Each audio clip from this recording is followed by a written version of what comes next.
Chapter 541. This old woman was no ordinary person, but the palace master of the Li Palace. Wu Junshan was surprised to see her. This was the first time the palace master of the Li Palace had come to visit him since he took charge of the martial arts sect. As the saying goes, those with good intentions don't come. Although the Li Palace and the martial arts sect were one of the two mysterious organizations, they didn't have much interaction with each other, let alone friendship. What was the reason for her sudden visit? Wu Junshan had a few thoughts in his mind as he quickly walked to the door. The two of them were of similar status, and because the princess was older, Wu Junshan didn't want to neglect her to prevent others from gossiping. Wu Junshan cupped his hands and bowed. Palace Master Li, what a rare guest. It turned out that both the palace master and the holy maiden were surnamed Li, and the palace master was called Granny Li. She was still leaning on her walking stick, like an old woman with one foot in the grave. Her eyes were completely covered by wrinkles. She looked at Wu Junshan with a smile and said, "Sect Master Wu, how have you been?" "Thank you for your concern, Palace Master Li. I heard that you've been cultivating in seclusion for a long time, and it seems that you've gained a lot." Wu Junshan said meaningfully, but his heart was shocked. In the past, his cultivation was on par with hers. Although she had lived for decades and cultivated for decades longer, Wu Junshan was quite talented in martial arts and could be called a genius. Therefore, he had reached the 7th level of the Grandmaster realm in his middle age. But now, it seemed that the older the ginger, the spicier it was. Granny Li had surpassed him and reached the 8th level of the Grandmaster realm. Wu Junshan knew that the further one went on the path of martial arts, the harder it was to break through each level. It was not easy for Granny Li to achieve this. However, Wu Junshan wasn't jealous, nor was he discouraged. He believed that with his talent and hard work, he could surpass her in the future. Sometimes, age could be the biggest advantage. Wu Junshan was younger than Granny Li by a few decades. One day, he would stand at the peak again. Granny Li smiled. Wrinkles covered her face like the bark of an old tree, contrasting sharply with Wu Junshan's smooth and delicate skin.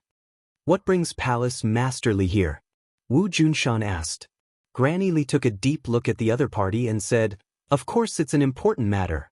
I heard that something unexpected happened to the martial sect. 3rd Elder and 4th Elder both met with misfortune. This is really a pity." Wu Junshan's expression did not change, but his heart skipped a beat. He said, "The 2 elders sacrificed themselves for the martial sect. Everyone in the martial sect respects them. Indeed, I miss them very much. Back then, this senior had a lot of interactions with them. If the old sect master was here, perhaps he would not hesitate to make the murderer disappear from this world," Grandma Li said meaningfully. Wu Junshan's expression turned solemn as he asked, "What do you mean, Palace Master Li?" "I just heard that the murderer is still at large, and I feel a little regretful. All right, I also heard that the culprit was actually a cultivator. Hasn't the martial sect always adopted a zero-tolerance attitude towards cultivators? Why is it that this time, the murderer is being ignored?" Wu Junshan's expression became more and more serious as he stared at Granny Li and asked, "Is there a hidden meaning in your words?" "Is there? Palace Master Li, this is the martial sect's business. There is no need for outsiders to tell us what to do," Wu Junshan said bluntly. "Sect Master Wu has such a big temper. Even when the old sect master was alive, he did not have such a temper with me. Truly, the new generation excels the old. I'm just stating the facts. Today is New Year's Eve. If Palace Master Li is sincerely here as a guest, then this Wu will welcome you with open arms. If Palace Master Li wants to use your status to tell us what to do, then I'm sorry, but this Wu has no time to argue with you," Wu Junshan said grandly. Granny Li's smile did not fade as she said, "I have been friends with the old sect master for many years. Since he is no longer here, of course I have to ask about the martial sect. The martial sect master is young and hot-blooded. If he makes a mistake and brings serious consequences to the martial sect, then I won't have the face to meet the old sect master in the future." Although these words were said casually, there was a lot of information in her words. She really wanted to fight to the death and interfere with the martial sect's business. Wu Junshan's heart burned with anger. The martial sect and the Li Palace had not interfered with each other all these years. If she wanted to interfere just because of a few words, then what was Wu Junshan? See the guest out. Wu Junshan directly sat back in his chair and coldly shouted. Granny Li did not move, and no one asked her to leave. Wu Junshan's thick eyebrows formed a Chuan character. He turned his head to look at the indifferent head elder. This kind of thing was obviously done by the head elder, but since he did not move, then things became complicated. Wu Junshan was extremely intelligent. He immediately sensed that something was amiss. Suppressing his anger, he repeated, "First elder, see the guest out." The head elder stood up, but did not send Granny Li away. Instead, he faced Wu Junshan and said, "Sect Master, Palace Master Li and the old Sect Master are old friends. Seeing that something is wrong with the martial sect, of course she has the right to ask." Nonsense. Hearing this, Wu Junshan immediately concluded that there was something fishy about the other party. They really did not come with good intentions. Bang! He slammed his palm on the armrest of the chair, making a loud noise. He shouted, "How can an outsider interfere in the martial sect's affairs? Head elder, as an old member of the martial sect, don't you understand this principle?" The head elder was not afraid at all. He said, "Of course I understand. But this matter concerns the survival of the martial sect. I cannot turn a blind eye." A bunch of nonsense. Sect Master, then let me ask you a question. We have already confirmed that the deaths of the third and fourth brothers are related to Tangjing, and he is a cultivator. Why did you order not to deal with him? What is the meaning of this? The head elder asked in a powerful voice. I am the sect master. I have my own considerations. Why do I need to explain to you? If that is the case, then why don't the sect master dispel my doubts and tell me what your considerations are? The head elder pressed on. You don't need to know. Could it be that there is some secret that cannot be revealed? The great elder's eyes were like torches as he stared fixedly at Wu Junshan. Wu Junshan did not budge an inch. Their eyes met, and neither of them showed any signs of weakness. Wu eavesdropped on the conversation from outside the door. Seeing the great elder pressing on step by step and the sect master not explaining, she became worried. Of course she knew why the sect master did this. It was because Tangjing was his son. However, from the attitude of the sect master and mistress, they did not wish for others to know about this matter. Then the sect master would definitely not be able to explain it. If he could not explain it, then he would not be able to satisfy the great elder. What should he do now? Wu was rather respectful to the elders, but this kind of respect was much worse than the respect he had for the sect master. Especially when she saw the great elder bringing an outsider to the sect master to denounce him, her impression of the great elder plummeted. The two of them being so aggressive towards the sect master made her extremely angry. She rushed in with large strides and complained, "Great elder, how can you speak to the sect master like that?" Everyone's attention was immediately attracted to Wu. The great elder's face was ashen as he said, "Wu, this is none of your business." Scram. However, it was as if Wu's feet had grown roots as he did not move an inch. Instead, he glared at the great elder and said indignantly, "Great elder, this is our martial sect's business. How can we let outsiders interfere? This is simply a joke to outsiders. What do you know? This is not the place for you to speak. I'll say it again." Scram. The great elder roared at the top of his lungs. Marshall remained motionless. Grandma Li looked at Wu with a smile and said in a strange tone, "This must be sect master Wu's disciple. He, truly a famous teacher produces a brilliant disciple. He even dares to be so disrespectful to an elder." If the old sect master were to know of this, I wonder what he would think. In front of outsiders, a junior dared to speak to him in such a manner. It was truly disrespectful. The great elder was so angry that smoke came out of his 7 orifices. His face was red as he roared, "Since you don't know the rules, then I'll teach you the rules so that outsiders won't laugh at you." As soon as he finished speaking, he charged towards Wu like a bolt of lightning. Wu was shocked. The great elder actually dared to teach her a lesson in front of outsiders. Not only was this a slap to her face, it was also a slap to the sect master's face. Since when did the great elder dare to act so recklessly? Of course, Wu was not a match for the great elder. Just as he was about to move, he was locked onto by the other party's gaze. No matter what he did, he was unable to escape that slap. Wu did not care about being injured. It could even be said that death was not regrettable. However, he cared about the sect master's face. Stuff. Wu Junshan angrily roared. He had already disappeared from his chair and was standing in front of Wu. He reached out his hand to block. With a prung sound, the great elder flew backwards. He staggered as he landed on the ground. He was in an extremely sorry state. Wu's heart still had lingering fear, but she also let out a sigh of relief. She was pleasantly surprised as she looked at the back of the figure in front of her. The sect master was too good to her. Not only was he her master, he taught her profound martial arts. He also protected her in all aspects. He did not even hesitate to use force against the great elder. Pa pa pa! Crisp applause rang out. Grandma Li clapped her hands with a face full of smiles and said, "Wonderful!" Sect Master Wu did not hesitate to use force against an elder for his disciple. He truly is a role model for a master. Wu Junshan frowned and said, "Palace Master Li, the martial sect does not welcome you. Please leave." "Hehe, if you want to drive me away, it won't be that easy. If this matter is not cleared up, I will not leave," Grandma Li said. The great elder also stood beside Grandma Li and said, "If we do not clear up this matter, we will not be able to face the spirit of the old sect master in heaven. It is possible that the 100 years of the martial sect's foundation will be destroyed in a day. Palace Master Li is an honored guest that I invited to be a witness to this matter. Sect Master, today we must get to the bottom of this matter. Why exactly are you protecting that Tangjing?" Wu Junshan coldly snorted and did not comment. Chapter 542.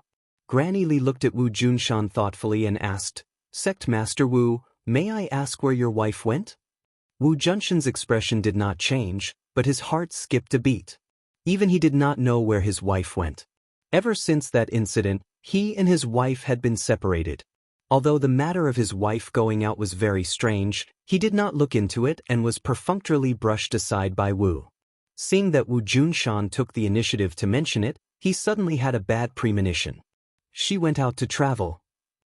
Is that so? As far as I know, in the past 20 years, she has never taken half a step out of the martial organization. Why is she in the mood to travel now? Granny Li asked. A person's mood changes. She didn't like to go out before, but that doesn't mean she won't like to go out now or in the future. Don't tell me you don't even understand this principle? Wu Junshan asked. Granny Li did not mind, and the smile on her face became even wider. Sect Master Wu's words are really sharp. If I didn't know where your wife went, I might have been stumped by your question. Wu Junshan's eyelids twitched, and he subconsciously looked at Wu. Wu's face flashed with panic. Li Palace controlled the world's intelligence. Could it be that they really found the whereabouts of Master's wife? She faintly had a bad premonition. Asterisk asterisk asterisk. My disciple once told me a strange thing. The wife of the martial organization's sect master left the martial organization for no reason and went to see that cultivator called Tangjing. Moreover, she even started a massacre for him? I really can't figure out the mystery behind this. I wonder if Sect Master Wu can tell me a thing or two. Granny Li directly exposed the loophole in Wu Junshan's words. Wu Junshan's mouth twitched. This was indeed out of his expectations. Even he did not know the whereabouts of his wife, but she was discovered by the Li Palace. But why did his wife go find Tangjing? Could it be that she knew about that matter? She did not ask about the affairs of the sect all year round, so who told her? Suddenly, this name came out from the bottom of his heart. He immediately turned to look at his disciple and found that her expression was indeed strange. As the person who had raised her since she was young, he knew her as well as her father. From this slight change, he could tell that she had lied to him. She definitely knew about this matter, and it was very likely that she had leaked the truth to his wife. He tried his best to conceal this matter, But he did not expect that Wu Yu would tell his wife, leading to the current situation. For a moment, he was a little flustered, but as the sect master of the martial arts sect, his ability to adapt on the spot was unparalleled. He immediately calmed down and glared at Granny Li, saying, "This is my family's business. There's no need to tell you." Granny Li smiled, and the wrinkles on her face blossomed, making her look somewhat sinister. She turned her eyes and glanced at the Great Elder. The Great Elder tacitly understood and immediately took over the conversation. He righteously said, "Sect Master, this is not your family's matter, but a major matter that concerns the martial sect. You must make it clear." Wu Junshan was enraged.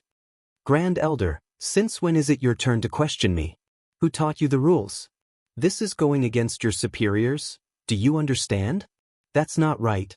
When the old sect master passed the position to you, he clearly said that the four of us would assist you in governing the martial arts sect, so as to prevent you from making any mistakes. Although third brother and fourth brother are no longer here, second brother and I have the responsibility and obligation to correct your mistakes in time, so as to prevent the martial sect from being led into a situation of eternal damnation." The Great Elder said with certainty, "I am the sect master. How can you interfere with my words and actions?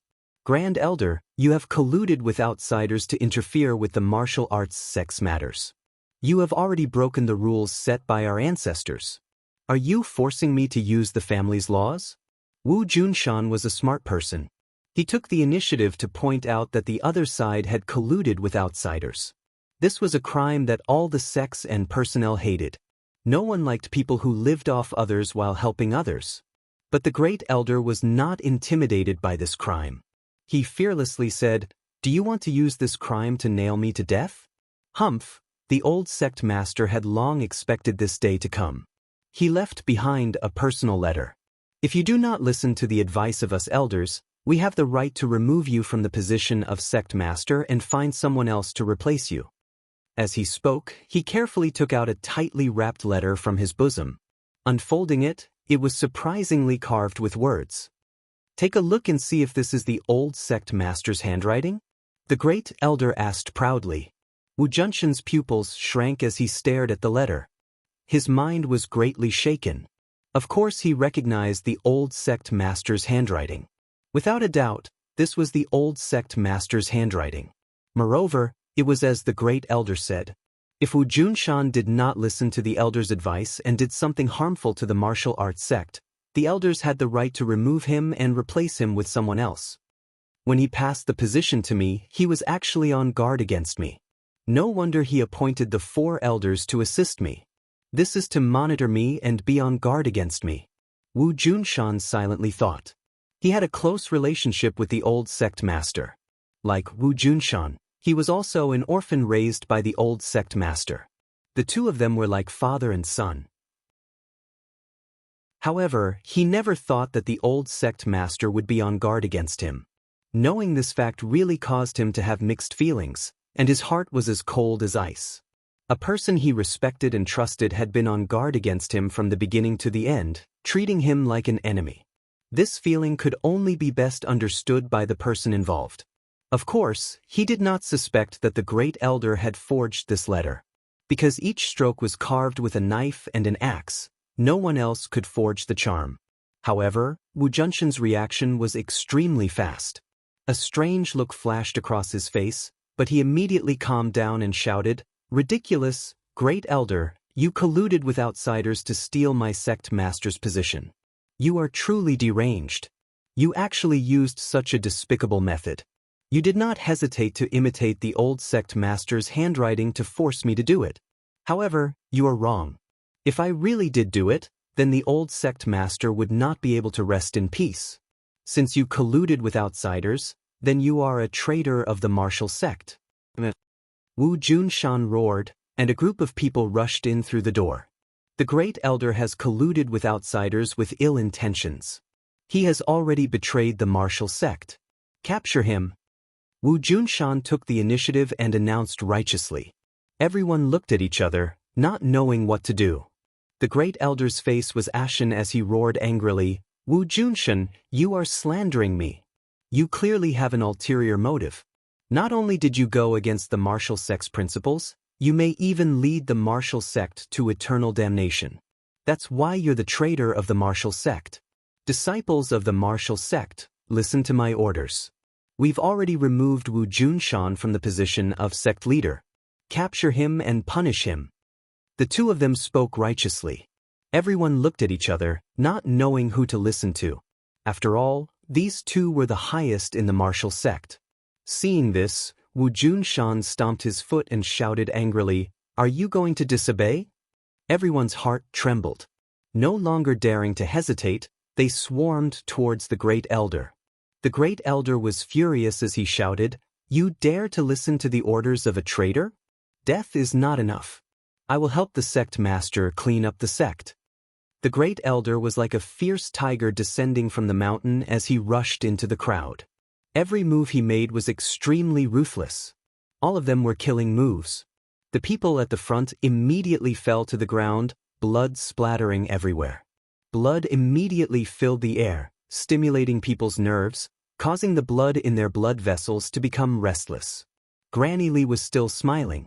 No one could get close to her. She was like an outsider spectator, watching the group of people kill each other. Her wrinkles relaxed. Hee hee, interesting. I didn't expect to see such a good show after following the sect master's orders to come to the martial sect.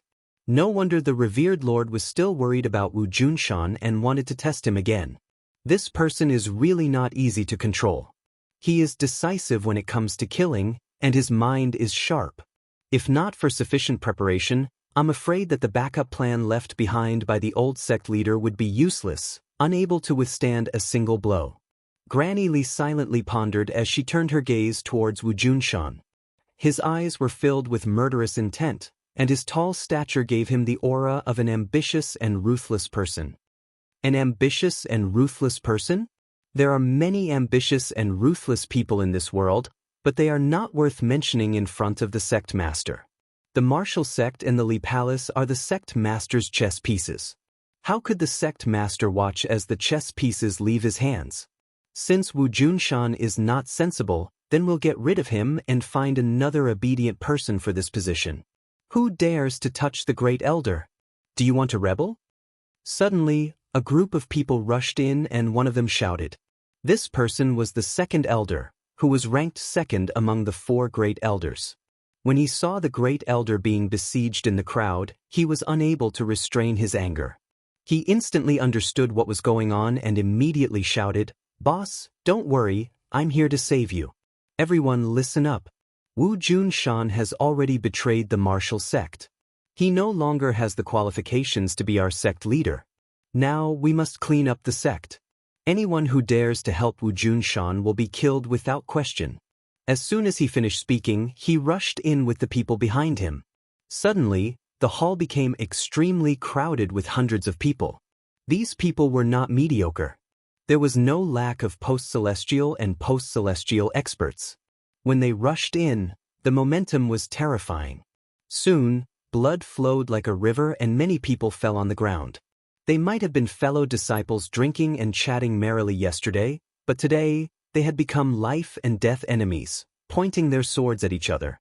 Life was full of changes, it was just like that. Seeing people fall one by one, Wu Junshan's breathing could not help but quicken. In fact, he had only taken over the position of sect master for a few years. In the past, the old sect master's authority was very strong. When he was alive, he had perfect control over the martial sect. In these years, Wu Junshan had worked hard to gradually establish his prestige and nurture many rising stars. These people were different from the old generals. These people were only loyal to him and not the old sect master. However, the strength of the great elders could not be underestimated. They had inherited many people who were loyal to the old sect master. These people were mostly veterans who had experienced hundreds of battles. When they killed, they were especially fierce.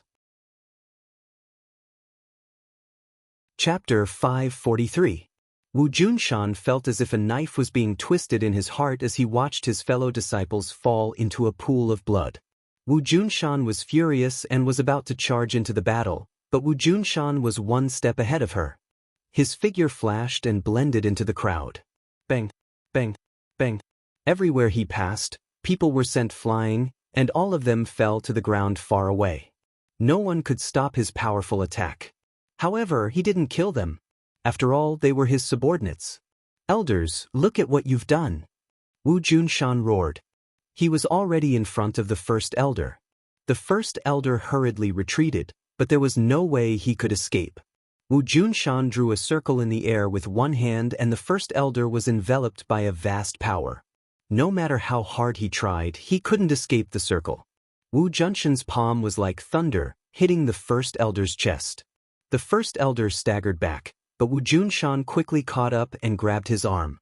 With a tug, the first elder bounced back and was about to fall into Wu Junshan's palm. Wu Junshan's series of attacks were as fast as lightning. Although the first elder was also a master, the difference between them was like heaven and earth. Seeing this, the second elder wanted to help, but it was too late. The people who followed Wu Junshan's orders were all excited. This was the real master of a sect. This aura, this method, no one in the sect could be his opponent. No matter what tricks they played, they couldn't withstand a single blow from this absolute power. However, some people weren't optimistic. Wu kept frowning as she looked at Granny Li. Suddenly, she saw a blur in front of her and Granny Li disappeared. In the next second, she appeared between the first elder and Wu Junshan. She tapped the air with her walking stick. There was nothing strange about it, as if it was an ordinary attack. However, the aura created by Wu Junshan collapsed, causing the first elder to heave a sigh of relief. Wu Junshan didn't retreat. Instead, he quickly followed. His 5 fingers had already locked the first elder's shoulder blade, preventing him from moving. Although the great elder was a martial scholar, he was still like a puppet in Wu Junshan's hands. He was in a very sorry state. Granny Li chuckled and pointed her crutch at Wu Junshan's wrist.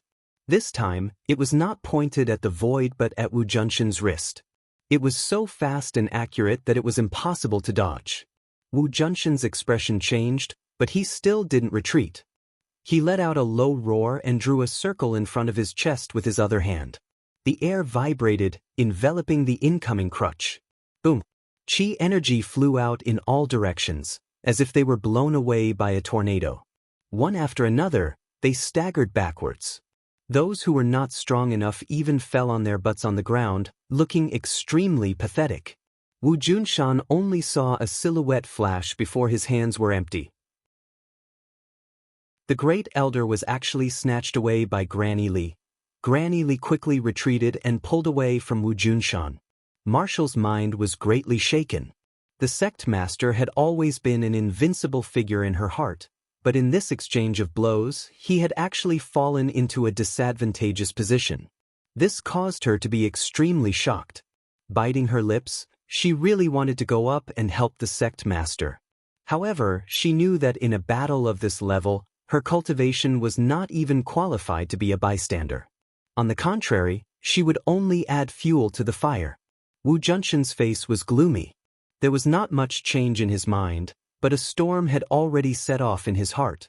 There seemed to be only a fine line between the 8th level and the 7th level of the Master Realm, but the real gap between the two sides was not to be underestimated. For example, this time, Granny Li had seized the initiative and seized the opportunity to snatch the Great Elder from him. Granny Li's smile disappeared. She said, "Sect Master Wu's martial arts are really powerful.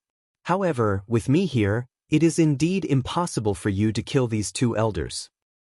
"Sect Master Li, do you really want to get involved in this matter?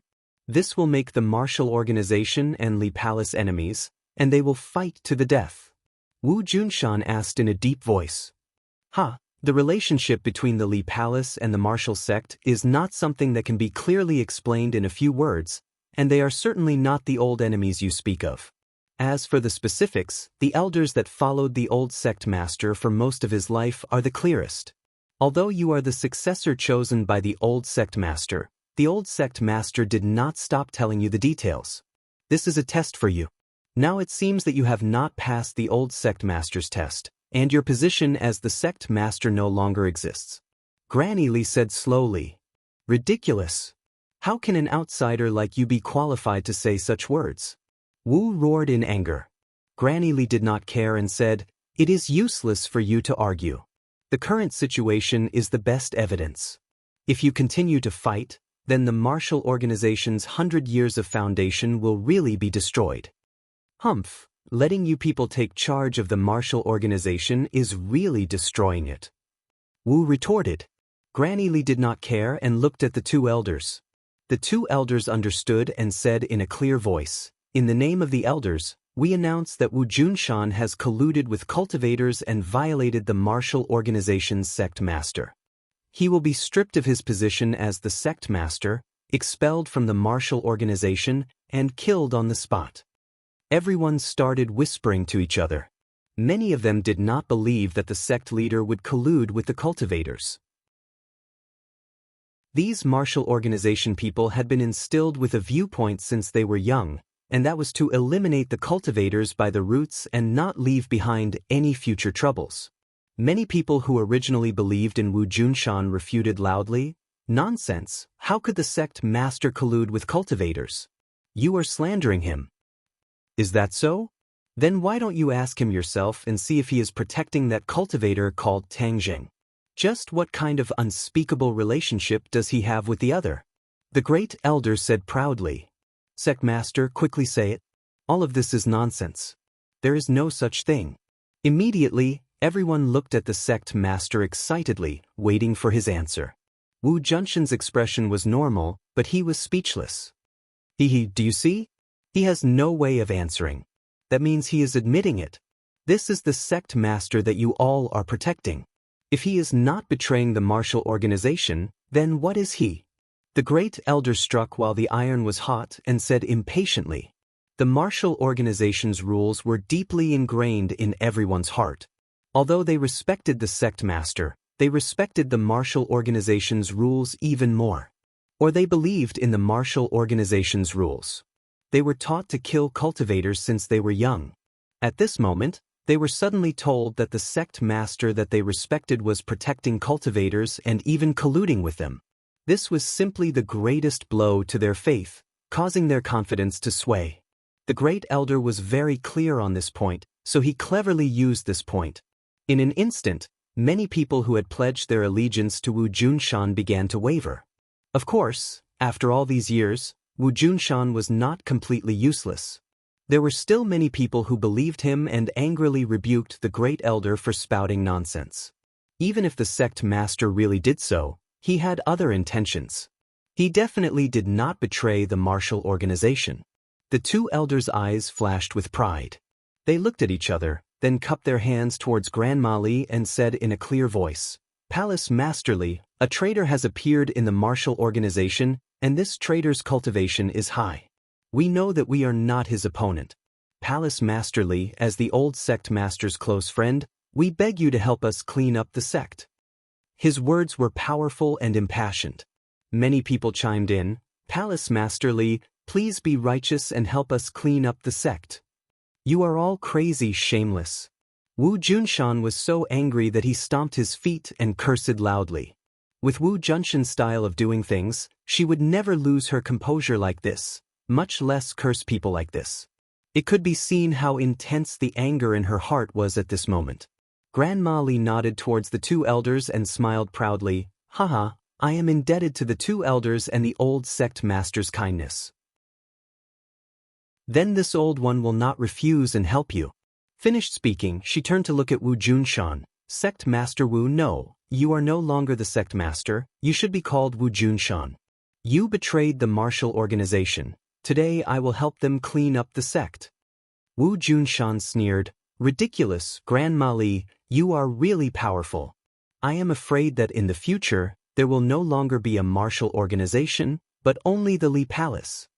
What he meant was that the Li Palace wanted to annex the martial organization. Grandma Li said, "That is wrong, the Li Palace and the martial organization are connected, of course they will coexist in this world. The relationship between the Li Palace and the martial organization is not something you can imagine. Maybe when you go underground, you can ask the old sect master for advice, and he will answer for you." Wu Junshan was even more puzzled.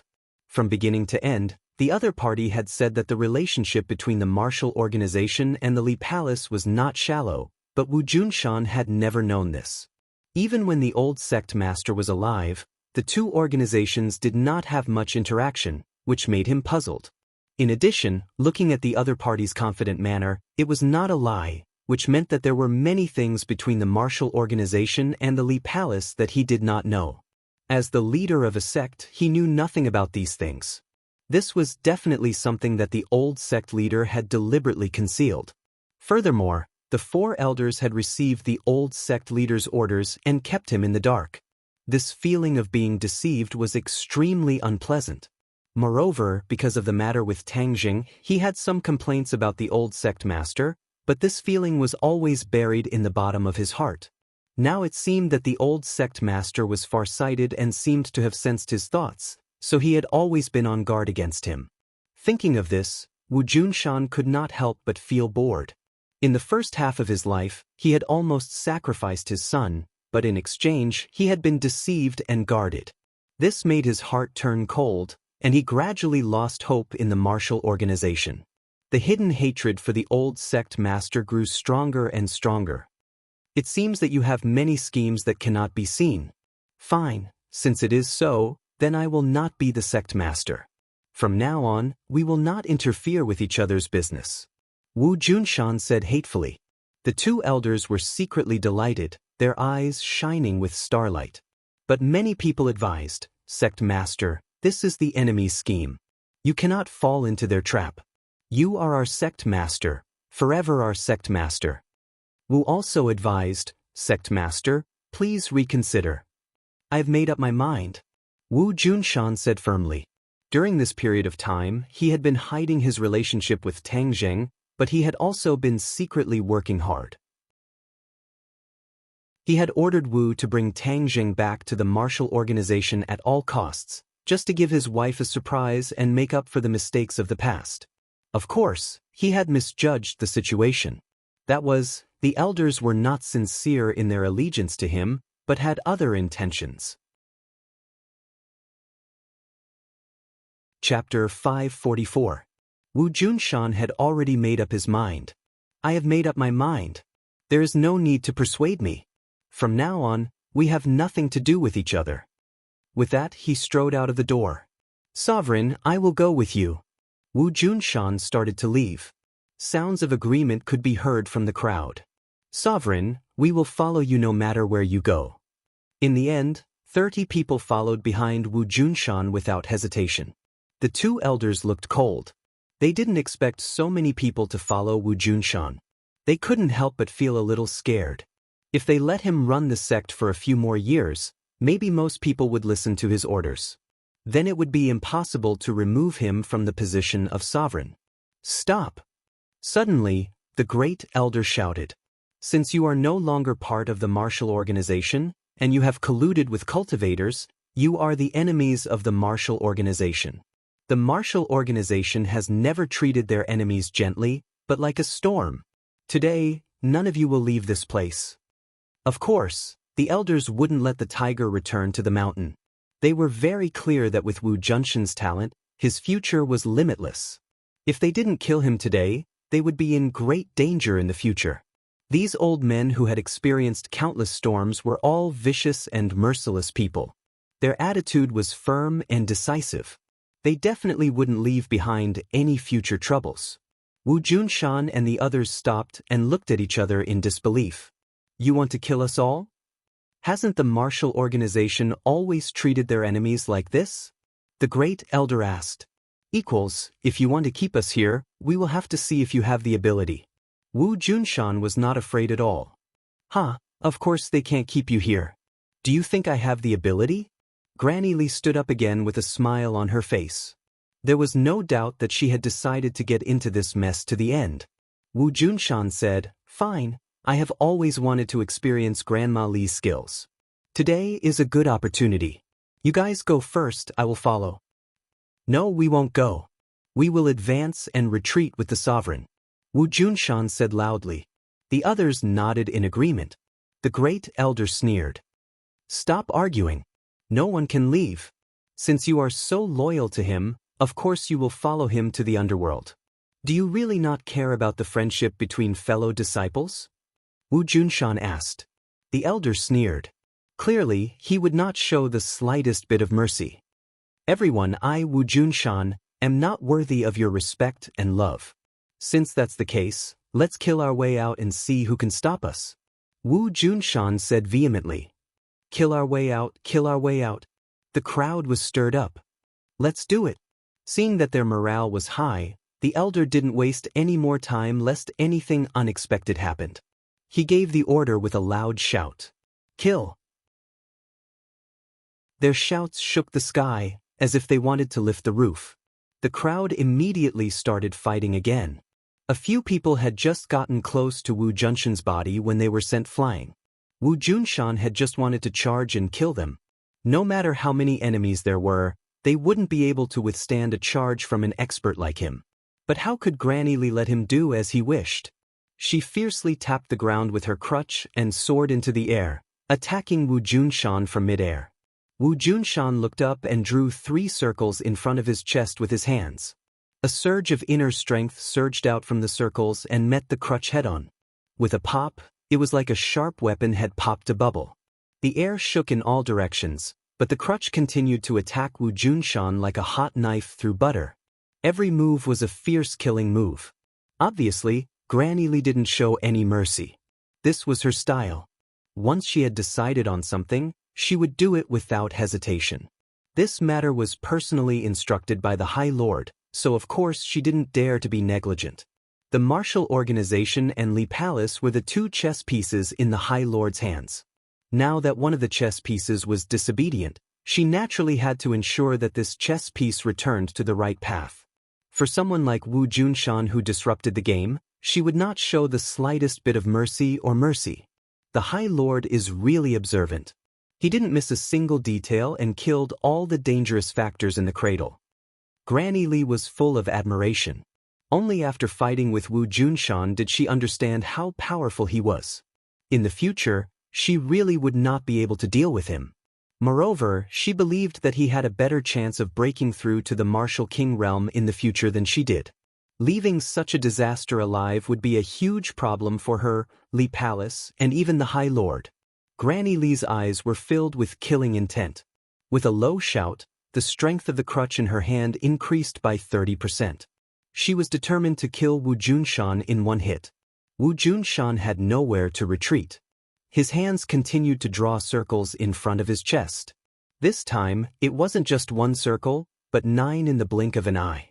The air rippled, forming circles that wrapped around the crutch's earth-shattering attack. Wu Junshan, your yin-yang harmony balance has reached such a level. You can draw 9 circles in one breath. You're almost as good as the old patriarch back then. You're really a martial arts genius. Unfortunately, you're still not as good as me. Granny Li's expression changed slightly. The crutch had already landed, breaking the first circle, and its strength was reduced by a portion.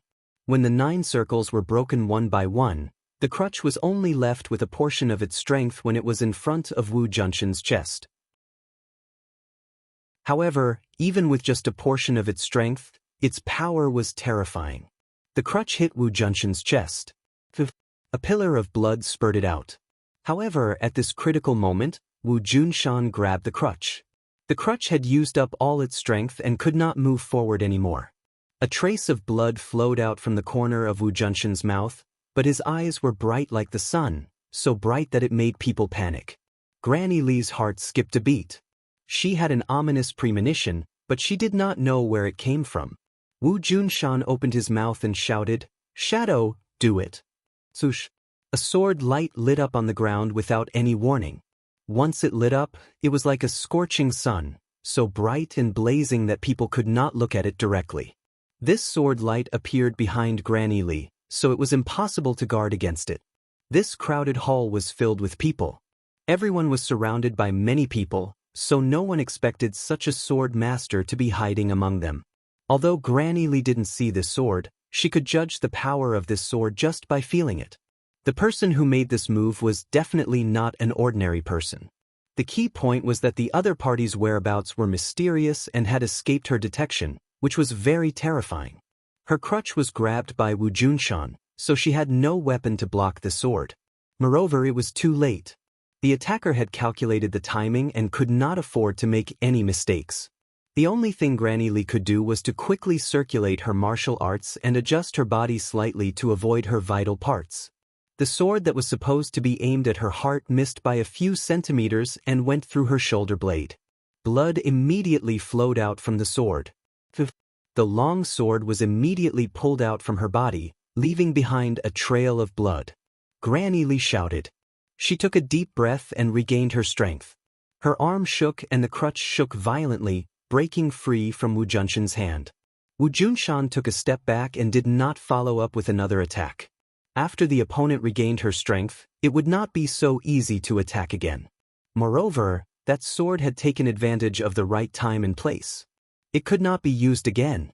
Although it could not kill the opponent, it had injured her, which was very rare. It was very difficult for an expert like Granny Li to injure her. Granny Li quickly turned around, but she didn't see the person who hurt her. Even the sword had disappeared without a trace. Moreover, there were so many people in the crowd who were using swords. How could she tell who was the real attacker? The two elders were also shocked by this scene. Even they didn't see the person who made the move. They only saw the resplendent sword light, and then the sword light disappeared as if it had never appeared. How could there be such a sword master in the crowd? As elders of the martial arts sect, how could they know nothing about this? Almost everyone immediately turned their attention to Wu Junshan. Although he had taken a blow to the chest and his clothes were dyed red with blood, he still looked dignified and imposing. Moreover, from the calm expression on his face, he was still confident and powerful. Where did this confidence come from? It was probably due to the shadow he had just shouted. Who was the shadow? How could there be a shadow in the martial arts sect? The shadow had mixed in with the crowd. Everyone subconsciously stopped fighting and looked at each other. Anyone could be the shadow. Granny Li stopped the bleeding and asked in surprise, "Is the shadow someone you secretly cultivated?" Wu Junshan smiled but did not say anything. "Amazing! It seems that you even fooled the old sect leader. You are really good at hiding things." Granny Li clicked her tongue in admiration. She couldn't help but admire Wu Junshan. Not only was his cultivation high, but his shrewdness was also unfathomable. The shadow that he had secretly cultivated was definitely a master-level expert. How old was Wu Junshan to have cultivated such a shadow expert? Then, how early did he carry out this plan? The key was that he had fooled everyone, including the martial arts sect people who had been with him day and night. This was not easy to do. Granny Li could not help but feel a chill. If this kind of person was released, there would be endless trouble in the future. But she knew that with the threat of the shadow, unless she risked her life, there was no way she could stop Wu Junshan. Wu Junshan's plan was flawless, so he was not afraid. "Wu Junshan, it turns out that you have been disloyal for a long time. You really hit it well." The first elder complained in fear. He realized that he had underestimated the opponent. If he did not report this to the sect leader and invite Granny Li, he would really fail miserably. But now, although he had not failed, this plan was equivalent to failure. He and Granny Li had the same idea. The threat of the invisible shadow was enough to make them hesitate. Only those who had sworn to follow Wu Junshan to their deaths were inspired. They thought that they would definitely die, but now it seemed that there was a turning point. Of course, many people looked around, trying to find the mysterious shadow. But where was the shadow? Chapter 545. Wu Junshan faced Granny Li and the others, his gaze as sharp as a knife. With a heavy snort, he walked out in large strides without fear. Granny Li's eyes fluctuated as she struggled with her heart, but in the end, she remained indifferent. The others did not dare to act rashly and could only watch as they left. The great elder anxiously said, "Palace Master Li, you can't let them go." Granny Li remained expressionless and did not move. The great elder was stunned, knowing that persuasion was useless. With just the few of them, wanting to stop Wu Junshan was tantamount to a fool's dream. Granny Li's pair of small eyes gradually narrowed into slits as she stared at the people walking out one by one, as if trying to distinguish who the mysterious shadow was. However, even when everyone left the hall, she did not notice anything strange. Thinking about it, it was reasonable.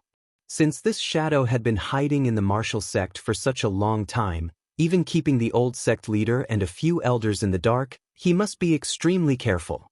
It was easier said than done to catch him. Seeing the group disappear, the two elders heavily pounded the wall and unwillingly vented. Letting them go like this is the same as letting a tiger return to the mountain. Granny Li gently glanced at them and said, Wu Junshan has been in the martial organization for so many years, but none of you noticed. That's why he could safely leave without fear. The two were immediately speechless and could not help but feel ashamed. We have let the old sect master down. But what should we do next? Since he is so protective of that Tangjing, let's first find out what their relationship is. Granny Li hit the nail on the head. The two looked at each other in dismay, unable to figure out the relationship between the two. They hung their heads dejectedly like defeated soldiers. Wu Junshan led a group of people and quickly left the martial organization, only stopping when they were more than 100 li away. Everyone looked at Wu Junshan. After so many years, these people had long regarded the martial organization as their home. Now that their home was gone, where should they go? Wu Yi looked at Wu Junshan with worry and asked, Sect Master, what should we do next? Wu Junshan said, From now on, don't call me Sect Master, because I am no longer the Sect Master of the martial sect. Everyone's expression changed. Although they had left the martial sect, these people still treated him as the sect leader.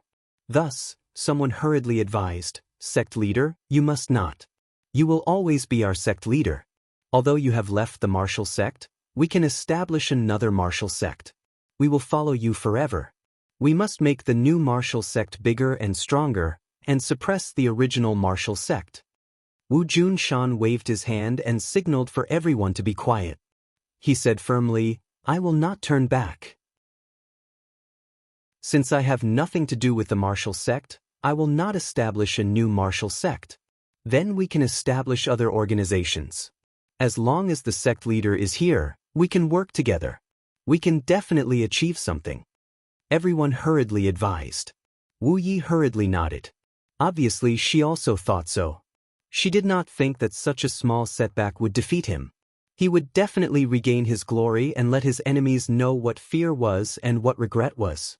Wu Junshan's expression was resolute as he made up his mind. There is no point in saying more. I am very grateful that you all left the martial organization with me. It has been hard on you all these years. From now on, you are free. Without the martial organization's restrictions, you can all swim freely in the vast sea and fly freely in the sky. With your abilities, you will definitely be able to make a name for yourself in this world. Wu Junshan never worried about the livelihood of his subordinates. These people all had their own abilities and would not be at a disadvantage no matter where they went. In the future, they might even become a tyrant of a region. However, these people did not think so. Wu Junshan was their backbone. Without him, they would be like a sheet of loose sand. They would be like wandering ghosts without a master. No matter how many opportunities there were, they would not take a second look. Therefore, although Wu Junshan had only been in charge of the martial organization for a few years, his methods of controlling his subordinates were indeed very powerful. He could make his subordinates believe in him wholeheartedly and not use some benefits to rope them in. This was one of the rarest qualities of a leader. Previously, these people could bravely kill their enemies without batting an eyelid. However, after listening to Wu Junshan's arrangements, many of them revealed looks of fear and their eyes began to turn red. Someone knelt down in front of Wu Junshan, and then more and more people knelt down in front of him, sincerely persuading him, Sect leader, I beg you to take back the order just now, and lead us back to our former glory. Let those shameless people see how powerful sect leader is, and see how great of a loss Wu Zong will suffer without sect leader. Rows of 9-foot-tall men knelt down in front of Wu Junshan, crying. This scene was very touching.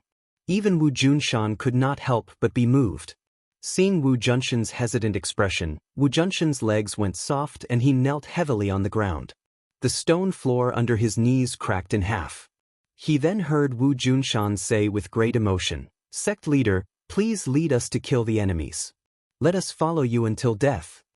Wu Junshan's eyes also turned red. Humans were not plants.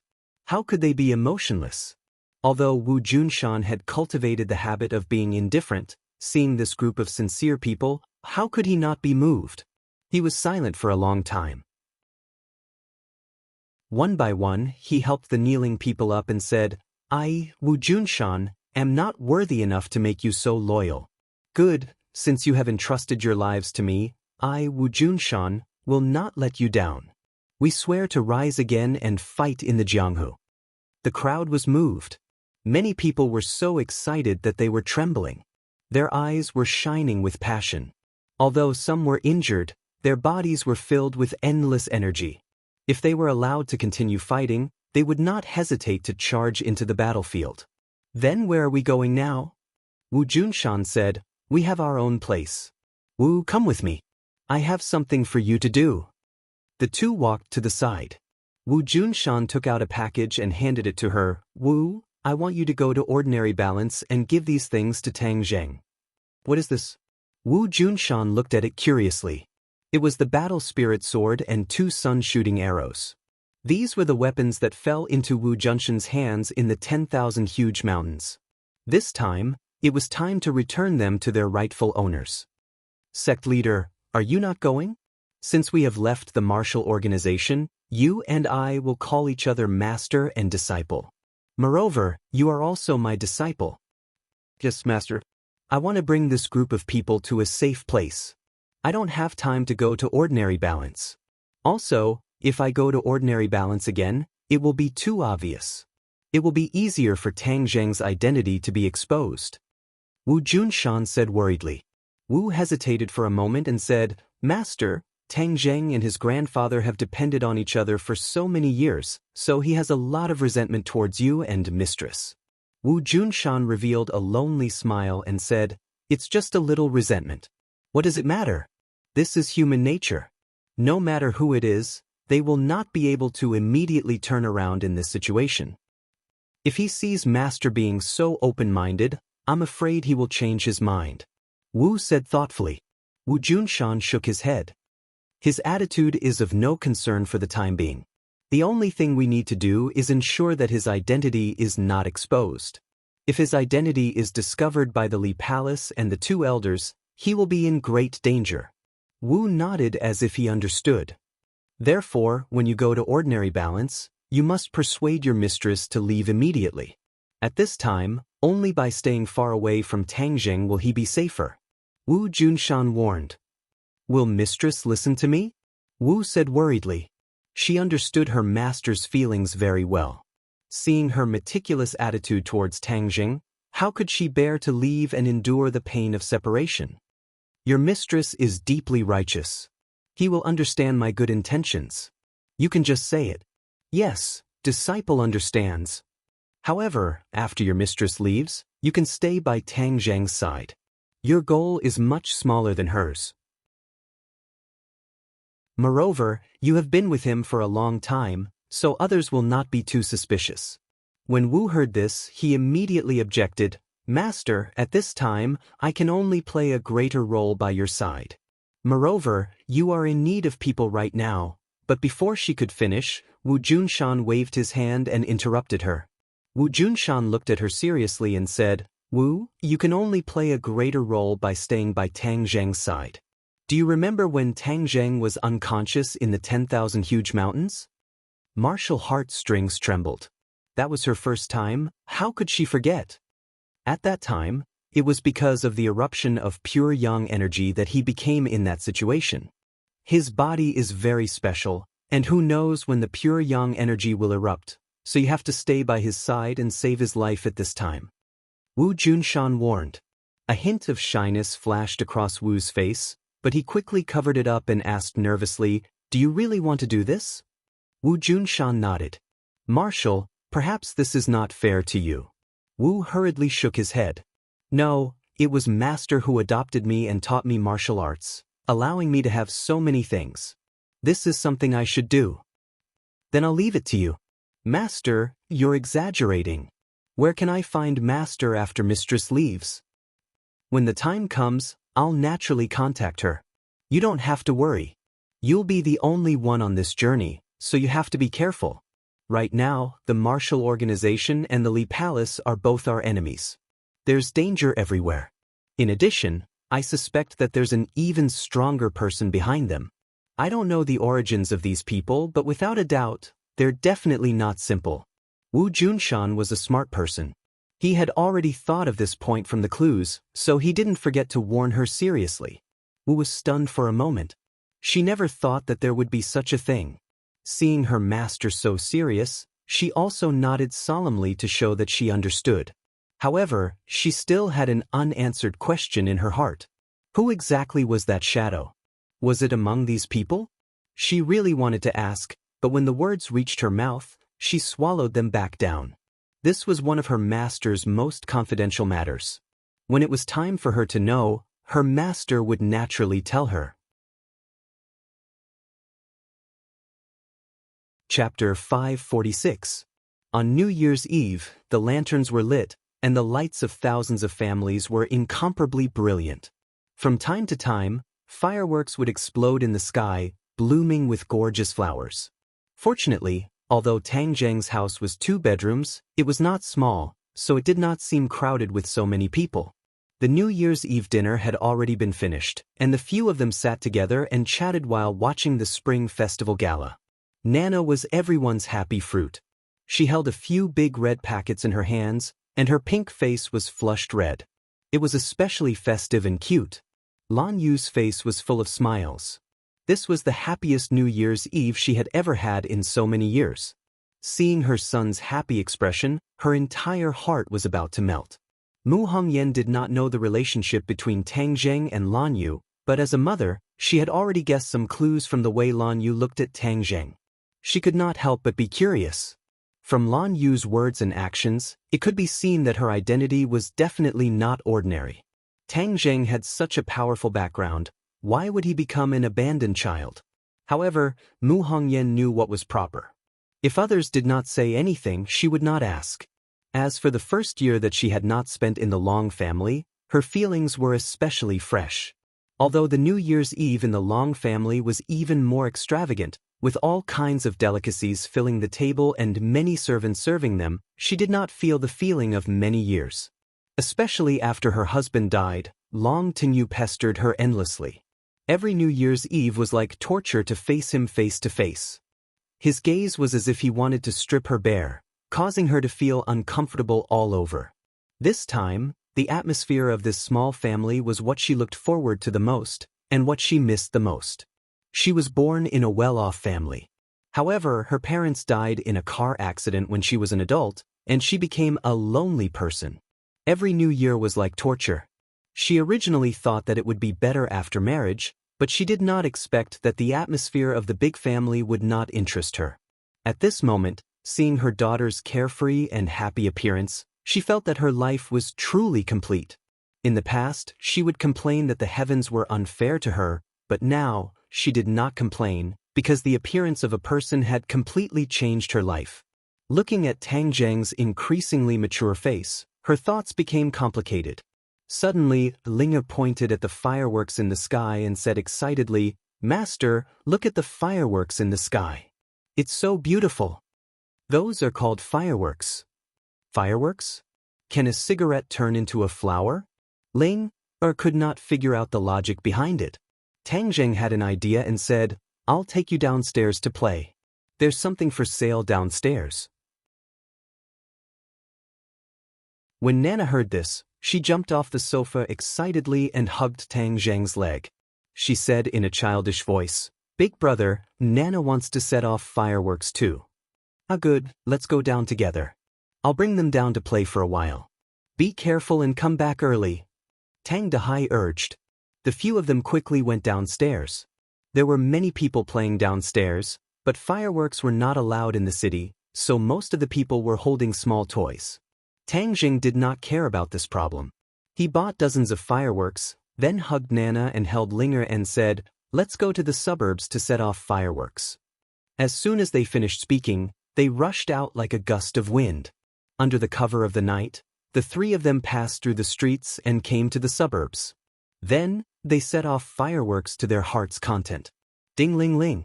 Suddenly his cell phone rang. Someone was calling.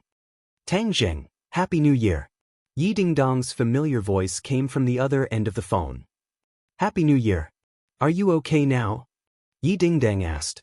In this period of time, there were many rumors about Tang Zheng, especially the conflict with the Dragon Group. How could it be hidden from these big families?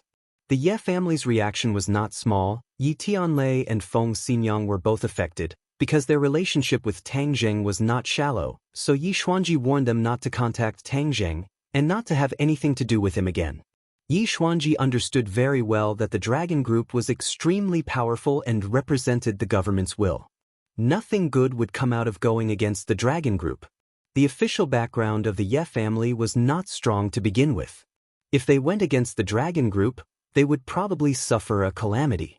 Yi Xuanji was not as rich and overbearing as Yen Padian, who dared not to sell face to the Dragon Group.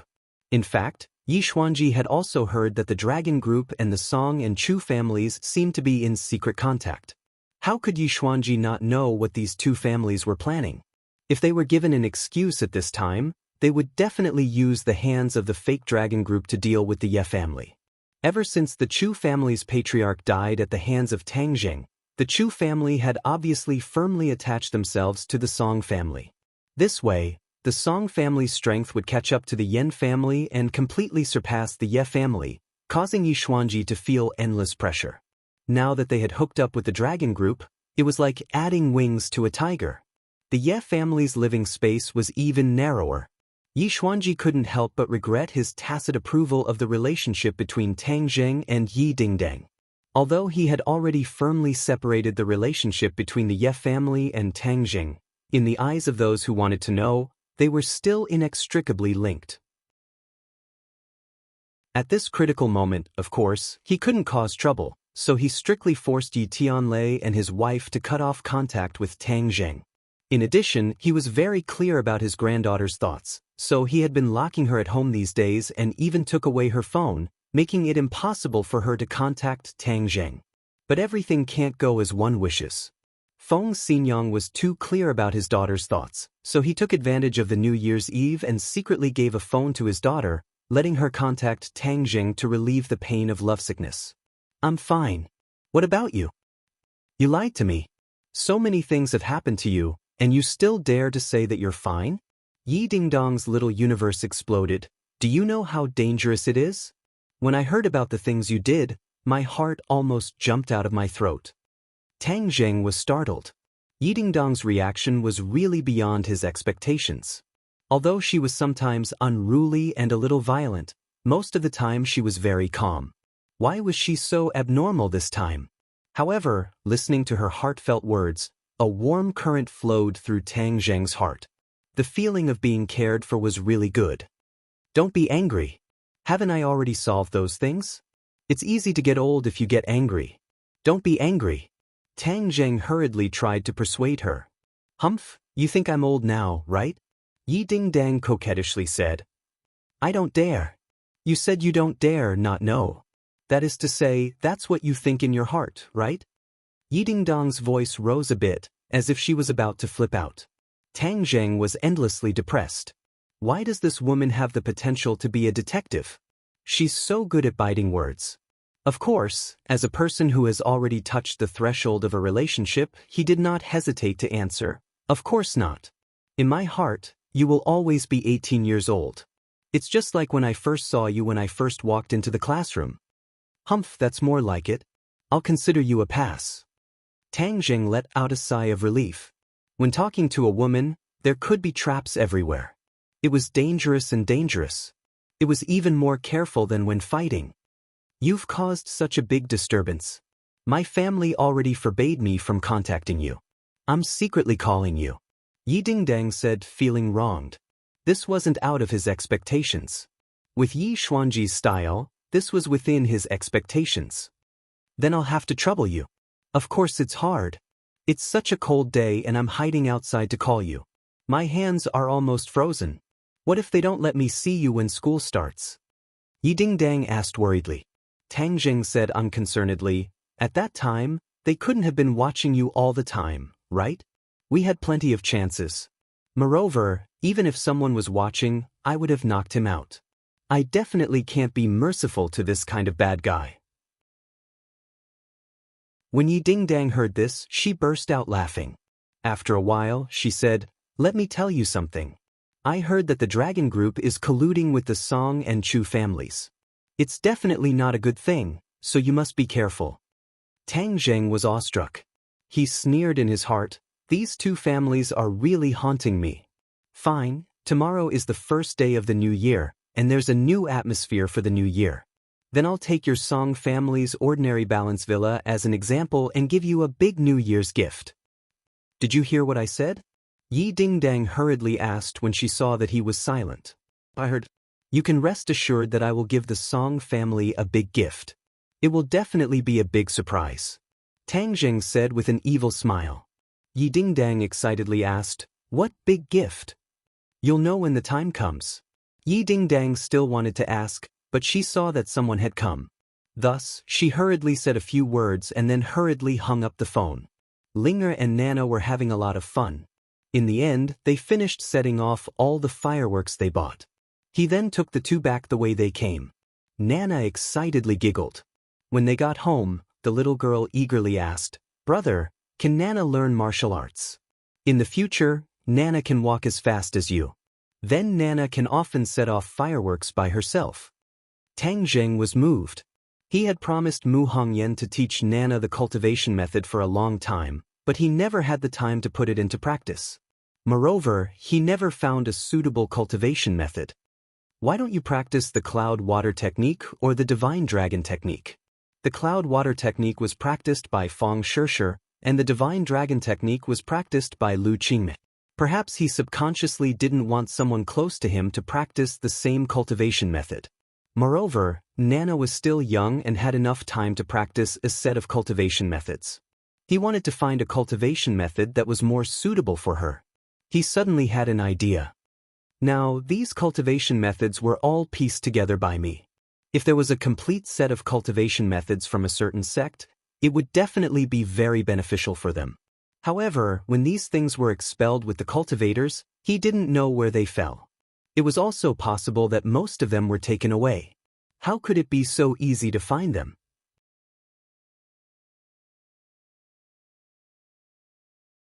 Chapter 547. Tang Zheng looked at Gui Qiansui in surprise and asked, Do you know where it is? Langya Pavilion. There are many cultivation methods collected by the Dragon Clan from all over the world. After the Dragon Clan left, no one cared about Langya Pavilion.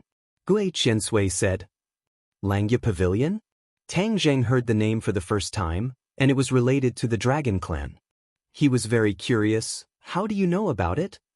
My ancestor was an important minister of the Dragon Clan. He served the Dragon Clan for thousands of years. Naturally, he knew about it.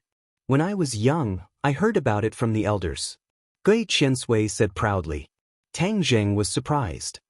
He did not expect this old turtle to be a descendant of a famous family. Then where is Langya Pavilion? Gui Qiansui lowered his head and said, I am ashamed. This is an important place of the Dragon Clan. Ordinary people do not know about it. Is it in the Dragon Palace? Gui Qiansui shook his head firmly. Absolutely not. I have lived in the Dragon Palace for so many years. If Langya Pavilion was in the Dragon Palace, it would have been discovered long ago. In fact, although we demon beasts have a long lifespan, if we don't practice the cultivation method, it will only increase our lifespan. It will not help us at all. It is said that there are thousands of cultivation methods in Langya Pavilion. Almost everyone can find the cultivation method that suits them. Gui Qiansui's tone was quite excited. Obviously, he was very eager to find Langya Pavilion. The Dragon Clan has left. Is Langya Pavilion still in this world? Tang Zheng asked suspiciously. Gui Qiansui nodded. Definitely, because Langya Pavilion is a paradise in this world. It can't leave with the Dragon Clan. Suddenly, Tang Zheng's heart was eager.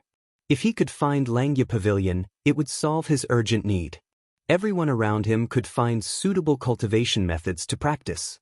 It was simply the rhythm of establishing a sect.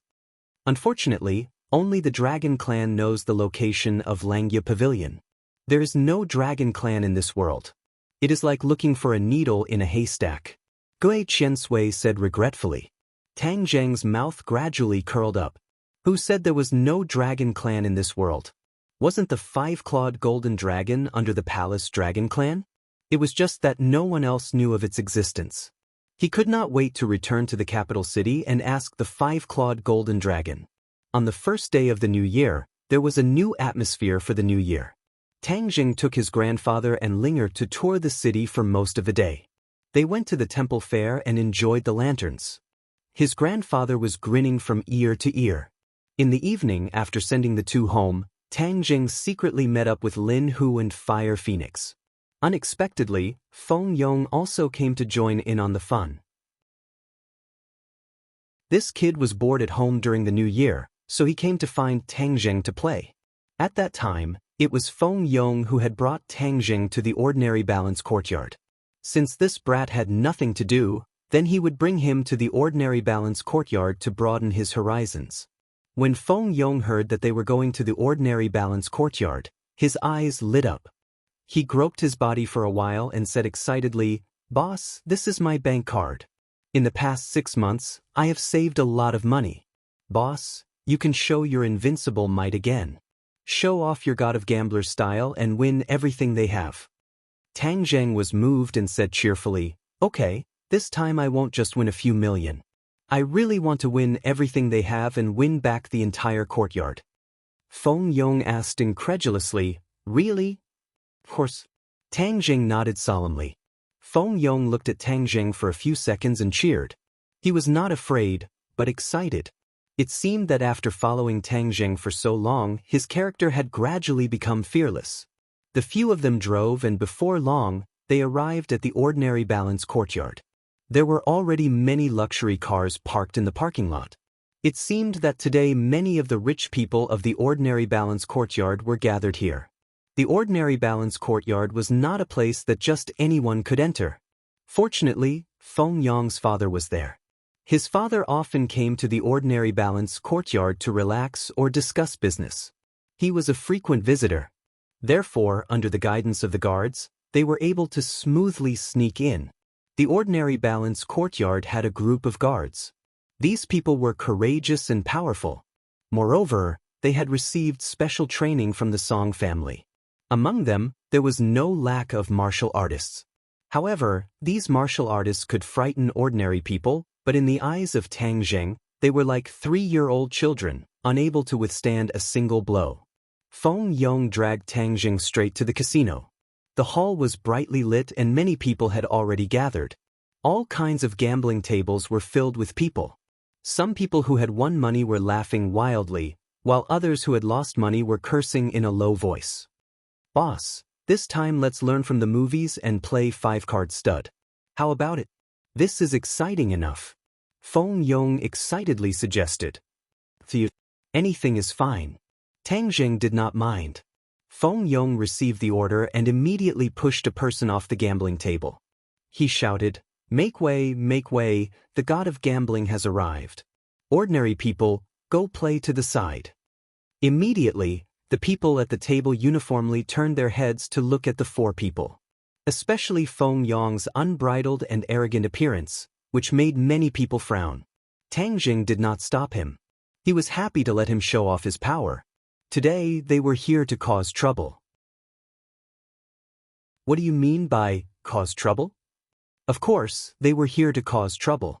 Tang Zheng could not help but like this kind of unbridled feeling. It was really King cool. A few brats also dare to play 5-card stud. Don't lose so much that you don't even have your underwear left. It's better if you obediently go back and drink your milk. A Baldy unhappily ridiculed. Feng Yong raised his head and fearlessly stared at the other party and said, "Then let's see who will lose their underwear." Finished speaking, he placed his chips on the gambling table. 500,000. This was all of Feng Yong's wealth. Lin Hu and Fire Phoenix were like 2 bodyguards. They stood behind the two of them without saying a word. They knew what Tang Jing wanted to do. Regarding his decision, they raised both hands in approval. Taking down the ordinary balance courtyard in one fell swoop was a good start. This was something they were happy to see. Boss, come sit. Let them see what is called the god of gambling. Feng Yong said as he pushed Tang Jing to the seat. The other people looked at Tang Jing with eyes full of disdain. They clearly did not recognize him as the god of gambling. The dealer also glanced at Tang Jing but did not take him seriously. He thought he was some prodigal son of a rich family. He sneered in his heart. The casino welcomed this kind of spendthrift. 5-card stud was 5 cards given to each person. One of the cards was the bottom card. Only they could see the other 4 cards. Whoever had the biggest card in the end would be the winner. The dealer dealt the cards. Everyone had a bottom card. Then the second round of cards was dealt. Tang Jing's face card was a 10 of clubs. The baldy received an ace of spades. The bigger card would speak. The baldy directly bet 100,000. He disdainfully smiled at Tang Jing and said, "Brat, the ace is 10 times bigger than yours. Do you dare to follow?" Tang Jing smiled but did not say anything. He gave Feng Yong a meaningful glance. Feng Yong understood tacitly and happily said, "What do you mean I don't dare to follow?" 100,000 follow. The others also followed. For the third card, Tang Jing received a 6 of clubs. The baldy received an ace of hearts. 1 red and 1 black. The 2 aces were particularly eye-catching.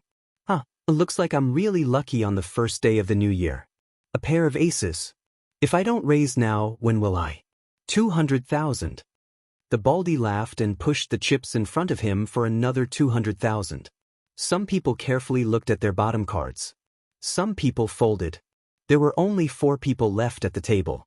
Tang Jing had a 10 and a 6, but he still did not fold. He firmly followed with a bet of 200,000. Many people shook their heads. They thought to themselves that this was definitely a prodigal son. If he followed with such bad cards, wouldn't he be giving money to others? From the beginning to the end, Tang Jing did not look at his bottom cards. It was as if he was really a fool who came to give money away. The dealer dealt the 4th card. The baldy received a king of clubs, while Tang Jing received an 8 of clubs. His cards were 10, 6, and 8 of clubs. The others' cards were bigger than his. Some had a pair, while the baldy had a pair of aces and a king. He was in the lead. The baldy's eyes lit up and he laughed. "The heavens are really helping me. Kid, do you still dare to follow?" "Why not?" "Okay, you have guts. 500,000. You don't have that many chips in front of you, right?" The baldy said disdainfully. Tang Jing did not mind. He gave Lin Hu a look. He immediately went to exchange chips and came back with 10 million in chips. Immediately, those who did not think highly of Tang Jing shook their heads. This was not an ordinary prodigal son, but a fighter jet among prodigals. Feng Yong saw that he played big and whispered, "Boss, there are so many chips. Let's look at our bottom cards." Tang Jing shook his head and said, "I know what to do." Feng Yong's eyes lit up. He also knew what to do. He looked at the baldy with a mocking expression and said, "My boss is the god of gambling. What is there to be afraid of? I'll follow." "Ha, ignorant kid. Today, this grandpa will teach you a lesson. Deal the cards." The baldy urged. The others also folded their cards. In the end, only Tang Jing and the baldy were left at the table. The dealer dealt the cards. The baldy received a king. The cards were double aces and double kings. These were 2 big pairs and could not be considered small. On the other hand, Tang Jing received an 8 of clubs. The cards were 6, 7, 8, and 10 of clubs. It still looked small unless his bottom card was a 9 of clubs. However, he did not even look at his bottom card. No one believed that his luck would be so heaven-defying that he would be able to get a 9 of clubs. The baldy's big flat face was about to turn into a chrysanthemum. His eyes were wide open as he looked at Tang Jing and said, "I'll bet another 1,000,000. Do you dare follow?" Tang Jing pushed his hands forward. All the chips were pushed to the center of the table. He said without fear, 5-card stud. "Do you dare?" The baldy was startled. He looked at Tang Jing's bottom card in bewilderment. It was as if he wanted to see through the cards and see through them. Seeing that Tang Zheng was so confident, the others were also bewildered. Could it be that he really had a 9 of clubs? Otherwise, even a fool would know that he would lose this round. But didn't he not look at his bottom card? The Baldy's face gradually turned red and said, "Why wouldn't I dare? 5 card stud. I have 3 aces and a pair of kings. Let's see how you can beat me." "Huh, why are you so confident? You really don't know life from death." Tang Jing shook his head. He gently grabbed his bottom card and threw it on the table. It was a 9 of clubs, a straight flush. Suddenly, the crowd cried out in surprise. The Baldy's eyes were about to pop out of their sockets. Feng Yong excitedly shouted, "I told you, my boss is the god of gambling. Humph, you didn't believe me. Now you see how powerful he is."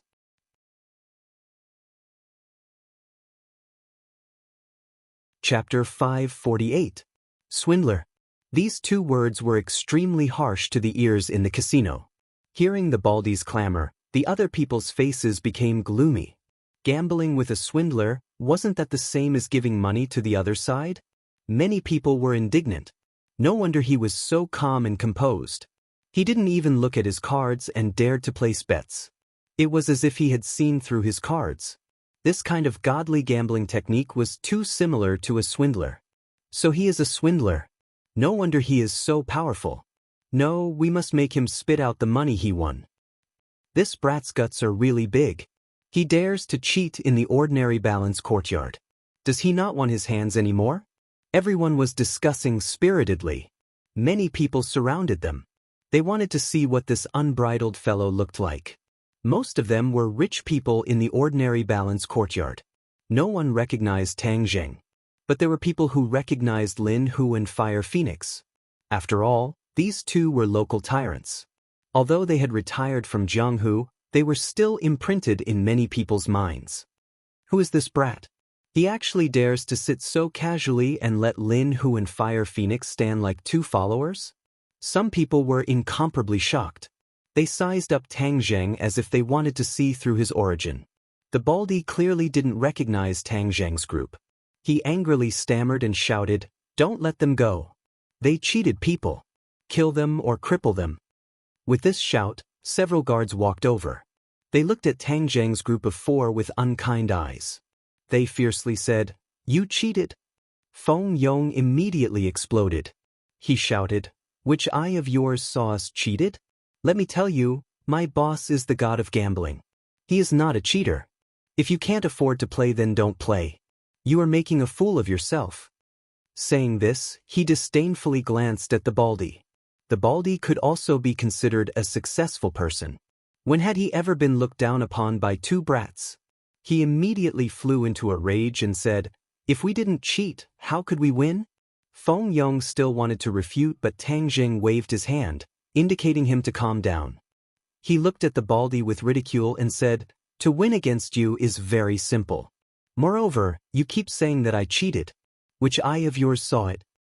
But Baldy was speechless. It wasn't just him. No one in the room had seen Tang Zheng cheat. He had only touched his trump card at the last moment when the cards were revealed. Therefore, the chances of him cheating were very slim. How did Tang Zheng do all this? Of course, it was the effect of the illusion. As long as he used the illusion, these cards could appear as he wanted others to see them. In other words, he could change the cards in his hand into any card he wanted in the eyes of others. This was simply a heaven-defying cheat. No one could win against him. Today, Tang Zheng was here to kick up a fuss, not to gamble, so of course he wouldn't follow the rules. If the ordinary balance courtyard slandered a guest for cheating, then the name of the ordinary balance courtyard should be removed. Tang Zheng said in a bad mood. Several of the guards' hearts trembled. They couldn't bear this kind of responsibility. They hurriedly sent someone to inform the others and let an expert come out. Tang Zheng calmly sat on the fishing platform. He pointed at the pile of chips on the table and said to Feng Yong, "Bring them over." Feng Yong was radiant with joy as he took over the chips. He thought to himself that this was really king satisfying. He had won several million in one go and had made these people lose their courage. Baldy still wanted to stop him but was pushed aside by Feng Yong. Feng Yong was no longer the same as before. He was a martial artist. Among ordinary people, he could be considered a powerful character. Therefore, how could Baldy be his opponent? Baldy felt a strong force coming at him. He staggered back and sat down on the ground. The others were shocked and quickly scattered to avoid him. Feng Yong disdainfully glared at Baldy and said, "I just said that my boss would beat you until you didn't even have your underwear. You didn't believe me. Now are you dumbfounded?" Baldy was flustered and exasperated as he crawled up and hid behind a guard. He put on a strong front and said, "You dare hit me? I definitely won't let you off. As for your ordinary balance courtyard, you connived with a swindler. Could it be that you really want to ruin your own reputation?" How could the ordinary balance courtyard's reputation be ruined by a few brats? Since it's the gambling god, then I'll bet with you. A person walked out with a majestic gait. This person was an old man. His eyes were bright and full of expression. His gaze was sharp. "Wah, Ghost Hand has made his move. This brat is going to be in big trouble." The crowd began to whisper. "I've long since heard of Ghost Hand's strength. It's just that I've never had the chance to see it. I've heard that a swindler came to the ordinary balance courtyard to gamble. In the end, Ghost Hand completely defeated him. Moreover, he was caught cheating and had his hands cut off. That's right. Ghost Hand's name isn't for nothing. Ghost Hand's moves are like lightning. He's so fast that he doesn't even leave a shadow. No one can see him clearly. But this brat is also very strange. His gambling skills aren't bad either. Maybe there really will be something to see. Hey, to have such a wonderful show on the first day of the new year, this trip really wasn't made in vain." Hearing this discussion, Tang Zheng also sized up Ghost Hand. Apart from being more hale and hearty than an ordinary old man, there wasn't much of a difference. It made people doubt the authenticity of his words. But Tang Zheng wasn't worried. Even if the other party was a gambling expert, he still wouldn't be able to do anything to Tang Zheng. Illusions were much more profound than gambling. "You want to bet with me?" Tang Zheng looked at the other party with interest. "Yes. I wonder if your distinguished self dares?" Why wouldn't I dare?" Tang Zheng shrugged his shoulders. "I also want to know how much weight the ordinary balance courtyard has. The weight of the ordinary balance courtyard isn't light. An ordinary person would be crushed to the ground by this weight." Ghost Hand said meaningfully, "I don't have any other strong points. It's just that my skin is rough and my flesh is thick. If you want to crush me, the ordinary balance courtyard isn't qualified." Tang Zheng said bluntly. Once these words were spoken, everyone was shocked. What a big tone. The ordinary balance courtyard wasn't qualified to crush him. In these people's hearts, not to mention the ordinary balance city, even if it was the entire country, there weren't many people who would dare to speak like this. This was because many people knew that behind the ordinary balance courtyard was the Song family. Challenging the ordinary balance courtyard was equivalent to opposing the current Song family. To these people, the Song family was already equivalent to floating in the clouds. They were too high to reach. No one dared to touch this tiger's whiskers. That was why Tang Zheng's words had caused such a huge reaction. Ghost Hand's eyes flashed with a sharp light. He confidently said, "It seems your distinguished self has come with a reason. Since that's the case, then let's see who will win at the gambling table." The corner of Tang Zheng's mouth curled, tacitly agreeing with his proposal. Seeing the other party sit down, he said, "Since you are representing the ordinary balance courtyard, then this bet naturally can't be so small. A few million or even tens of millions is meaningless." Some people sucked in a cold breath. A few million or even tens of millions was nothing in his eyes. Just how much was he prepared to bet? Ghost Hand's eyebrows jumped. He said, "Since we've opened the gambling house, then of course we have to satisfy our guests. Your distinguished self, just how much is the desperate situation betting?" Tang Zheng raised his head and looked around. After admiring his surroundings, he said, "Let's bet on the ownership of the ordinary balance courtyard. We'll decide the winner in one round." This was something that Tang Jing had come up with on the spur of the moment. Previously, he had been prepared to directly take action and use force to seize the ordinary balance courtyard. But after thinking about it, he realized that if he did that, then his reputation wouldn't be too good. It would affect the business of this new club in the future. The gains didn't make up for the losses. The ordinary balance courtyard was a hen that could lay golden eggs. Tang Jing naturally wouldn't kill the hen to get the eggs. But through this gambling house, he could openly win back the ordinary balance courtyard. That would be enough to shut the mouths of those people. He had purposely angered the people at the gambling table in order to make the ordinary balance courtyard send someone to gamble with him. This would save him time. The ownership of the ordinary balance courtyard? Gui Shou's face turned pale with fright. This person had clearly come to cause trouble. In all these years, he had never seen someone who didn't know what was good for him. Correct. If I win against you, then the ordinary balance courtyard will change owners and become mine. Tang Jing firmly said. The crowd was in an uproar. This person had gone crazy. He actually dared to boast so shamelessly. He even wanted to swallow the ordinary balance courtyard. Wasn't he afraid of bursting his stomach? Gui Shou's expression kept changing. He was one of the managers of the ordinary balance courtyard, but he was unable to decide the fate of the entire ordinary balance courtyard. However, this wasn't a problem for him. He calmly said, "You want to win the ordinary balance courtyard? You want to go on stage with just a few million chips? There isn't such a good thing in this world." Tang Jing disapprovingly retorted, "Who said I only used a few million chips? Then you want to exchange for more chips?" Tang Jing shook his head. "This is my chip." He took out a brocade box and placed it on the table in front of him. The other people all stretched out their necks, curiously looking at the brocade box. They wanted to see just what kind of treasure was inside. "What is this?" Gui Shou asked. "Life continuing pill." Life continuing pill? Everyone's face was filled with suspicion. These people were separated from the capital by thousands of miles.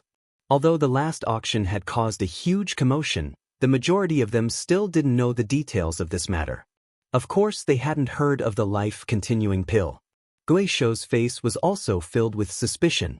He had clearly never heard of this term. The life-continuing pill is incomparably precious. It is perfect for betting. Tang Jing paused for a moment. Looking at him, he said, "If you don't believe me, then you can call back and ask about the life-continuing pill." Gui Shou hesitated for a moment before really pulling out his phone. After a while, he confirmed that there really was a life-continuing pill. "Why do you have the life-continuing pill? That isn't something you need to worry about. I'll only say one thing. The life-continuing pill's effects are absolutely true." Gui Shou couldn't help but feel a rush of excitement. The wrinkles at the corner of his eyes gradually smoothed out as if he had a second spring. His face gradually became rosy. Gui Shou had already decided that if he won the life-continuing pill and gave it to the Song family, then his future would be even brighter. Of course, he didn't think that he would lose. His gambling skills were exquisite and Tang Jing wouldn't be able to compare to him. So in this bet, he was completely empty-handed. As long as he won the life-continuing pill, then he would reach the heavens in a single step.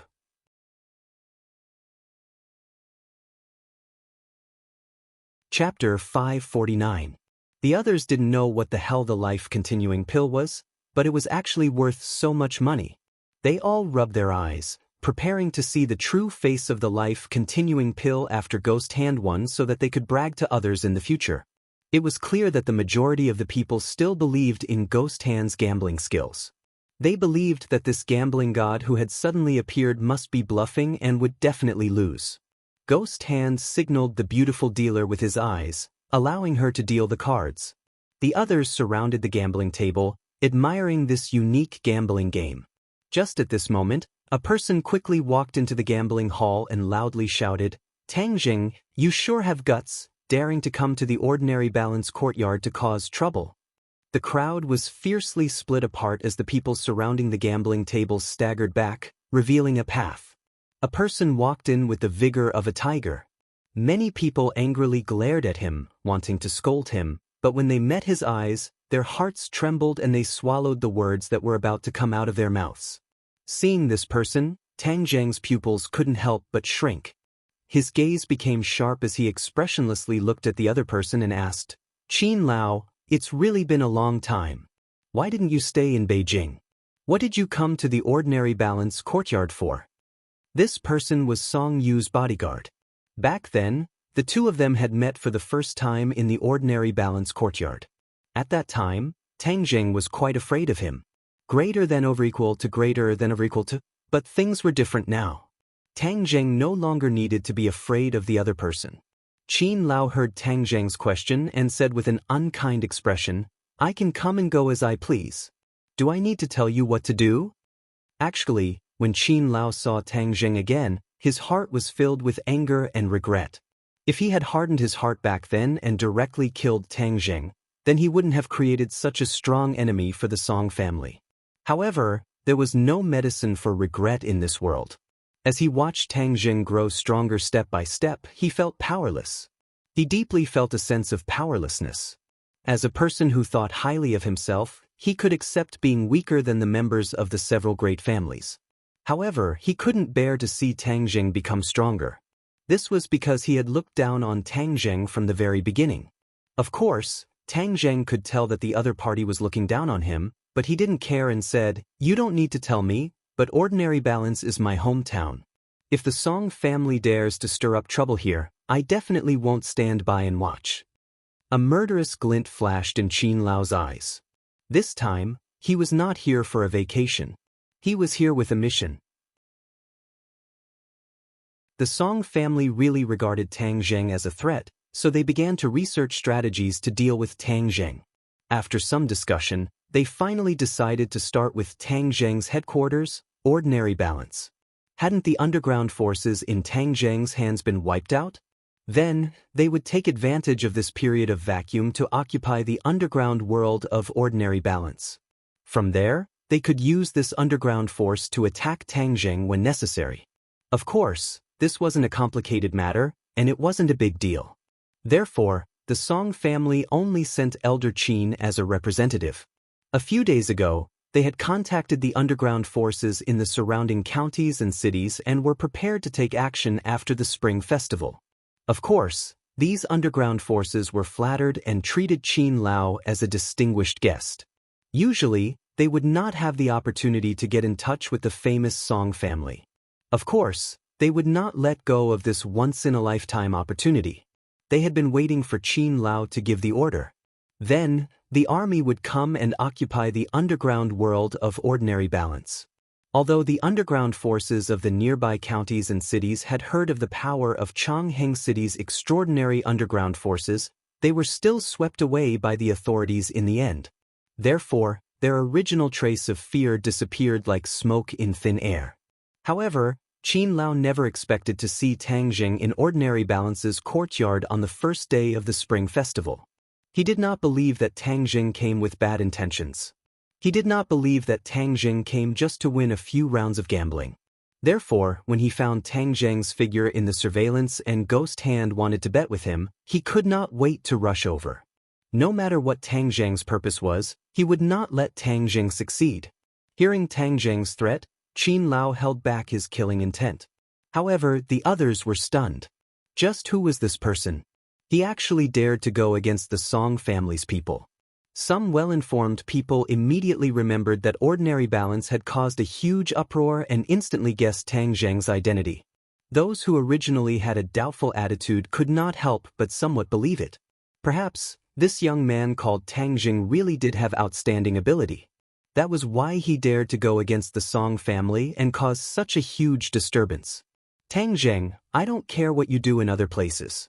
If you dare to cause trouble in Ordinary Balance's courtyard, then don't blame me for being impolite.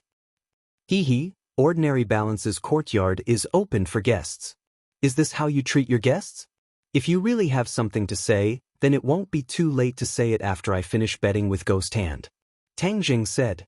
Qin Lao immediately looked at Ghost Hand and scolded, "Who told you to bet with him?" Ghost Hand was speechless. He did not know who this young man was to actually make the usually aloof Qin Lao so afraid. "You're not allowed to bet anymore," Qin Lao said without any trace of politeness. Although Ghost Hand was a gambling expert, his position in the Song family was far from being on par with Qin Lao. Hearing him say this, he did not dare disobey and nodded, "Yes, Qin Lao." Tang Zheng coldly watched from the sidelines. How could he let Qin Lao disrupt his plans? He sneered, "Qin Lao, you really have a lot of face. Just because you say you won't bet, you won't bet? Who do you think you are? Since you agreed to bet with me, then you can only finish the bet." Tang Zheng's unprecedented unyielding attitude caused Qin Lao to fly into a rage. He fiercely glared at Ghost Hand and asked, "What is your bet?" "A life-continuing pill," Ghost Hand nervously said. When Qin Lao heard the name life-continuing pill, his eyes lit up with joy. He was already at the end of his life.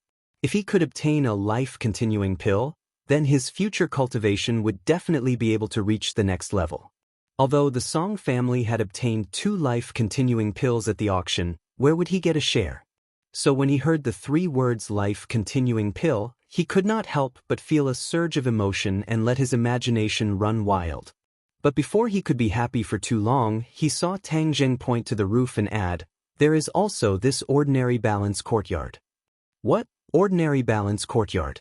Qin Lao's heart skipped a beat and his face turned pale with fright. "Ghost Hand, who gave you the right to use the ordinary balance courtyard as a bet?" "I..." Ghost Hand's face was deathly pale as he stammered, unable to say a single word. Ghost Hand cannot make this decision, so this bet is invalid and does not count, Qin Lao firmly said. Tang Zheng revealed a smile that was not a smile and said, "Since he agreed to my bet, it won't be that easy to give up halfway. If he doesn't want to bet with you, then I want to see what you can do." Tang Zheng's eyes turned cold as he gave Lin Hu a meaningful glance. Lin Hu tacitly understood and grabbed Ghost Hand. He pressed him onto the gambling table and said, "If you don't want to bet, then don't bet. Who do you think you are?" Ghost Hand's gambling skills were very good, but he did not have any skills. He was so scared that he trembled and looked towards Qin Lao for help. Qin Lao flew into a rage and said, "Tang Zheng, you dare to touch a Song family member? You are courting death." After saying this, he stepped forward like a fierce tiger and grabbed at Lin Hu. What? Immediately, cries of alarm rang out as everyone retreated 3 steps back. However, there was not the slightest trace of fear between their brows. Instead, their eyes burned with passion. This kind of excitement was not easy to see. On the first day of the new year, there were many good shows appearing one after another. It was truly wonderful. Seeing that Qin Lao was about to grab Lin Hu did not have the slightest bit of resistance in front of him. However, Lin Hu did not have the slightest bit of fear, nor did he retreat. Instead, he grabbed Ghost Hand even tighter. A hand appeared in front of Lin Hu, blocking Qin Lao's attack. With a muffled sound, Qin Lao staggered backwards, knocking into several guards before stopping. He was battered and exhausted. The air froze for a few seconds. No one dared to breathe too loudly as they watched this scene in disbelief. With just one move, Tang Zheng forced his opponent to retreat. As a result, the winner was immediately decided. Old Man Qin's face turned the color of a pig's liver as he looked at the ridicule in everyone's eyes. He felt as if he was about to go crazy. With a low roar, he charged towards Tang Zheng like a wild beast. A sharp light flashed in Tang Zheng's eyes. Seeing that Qin Lao was about to close in, his figure flashed and dodged the opponent's attack. Then he grabbed Qin Lao's collar and pressed him against the gambling table. A cold light flashed in his hand and a dagger appeared. With a fierce stab, the back of Qin Lao's hand was nailed to the gambling table. Blood flowed and dyed the gambling table red. These few moves were clean and neat. It was so handsome that many women in the crowd had their eyes lit up. They exclaimed softly, "Wow, so handsome, so manly." The men were shocked by Tang Zheng's decisive killing move. They were speechless for a long time. Qin Lao unconsciously let out a scream. His forehead was covered in cold sweat as he angrily roared, "Tang Zheng, you dare to touch me?" "Hee hee, I even dared to kill the Chu clan's patriarch, let alone a small character like you. Do you think that if I really kill you, what can the Song family do to me? Tang Jing disdainfully said. Qin Lao's heartstrings trembled. Only now did he remember Tang Zheng's actions. He was no longer the small character he was before. Instead, he was a decisive and ruthless person. Just like Tang Jing said, even if he killed Qin Lao, what could the Song family do to him? Immediately, he felt a strong sense of fear. He struggled with all his might, wanting to escape from Tang Zheng's hands. However, Tang Zheng pointed at his body and his acupuncture points were immediately sealed. He was unable to move. Blood quickly flowed out from the back of his hand and dyed the gambling table red. Ghost Hand was pressed onto the gambling table. He could only watch as the blood flowed towards his mouth like a small stream. He was so scared that he screamed. The beautiful dealer was so scared that her face lost all color. She fell to the ground. Tang Zheng indicated for Lin Hu to let go of Ghost Hand and said, "Our gambling will continue. Now that we don't have this annoying fly interfering, we can gamble to our heart's content." Ghost Hand trembled incessantly. His face was as white as paper. How could he still dare to gamble? He cowered and couldn't say a single word. Hee, it seems like you guys want to rest. That's fine as long as you don't care about him dying from blood loss. Tang Zheng indifferently shrugged and calmly sat down.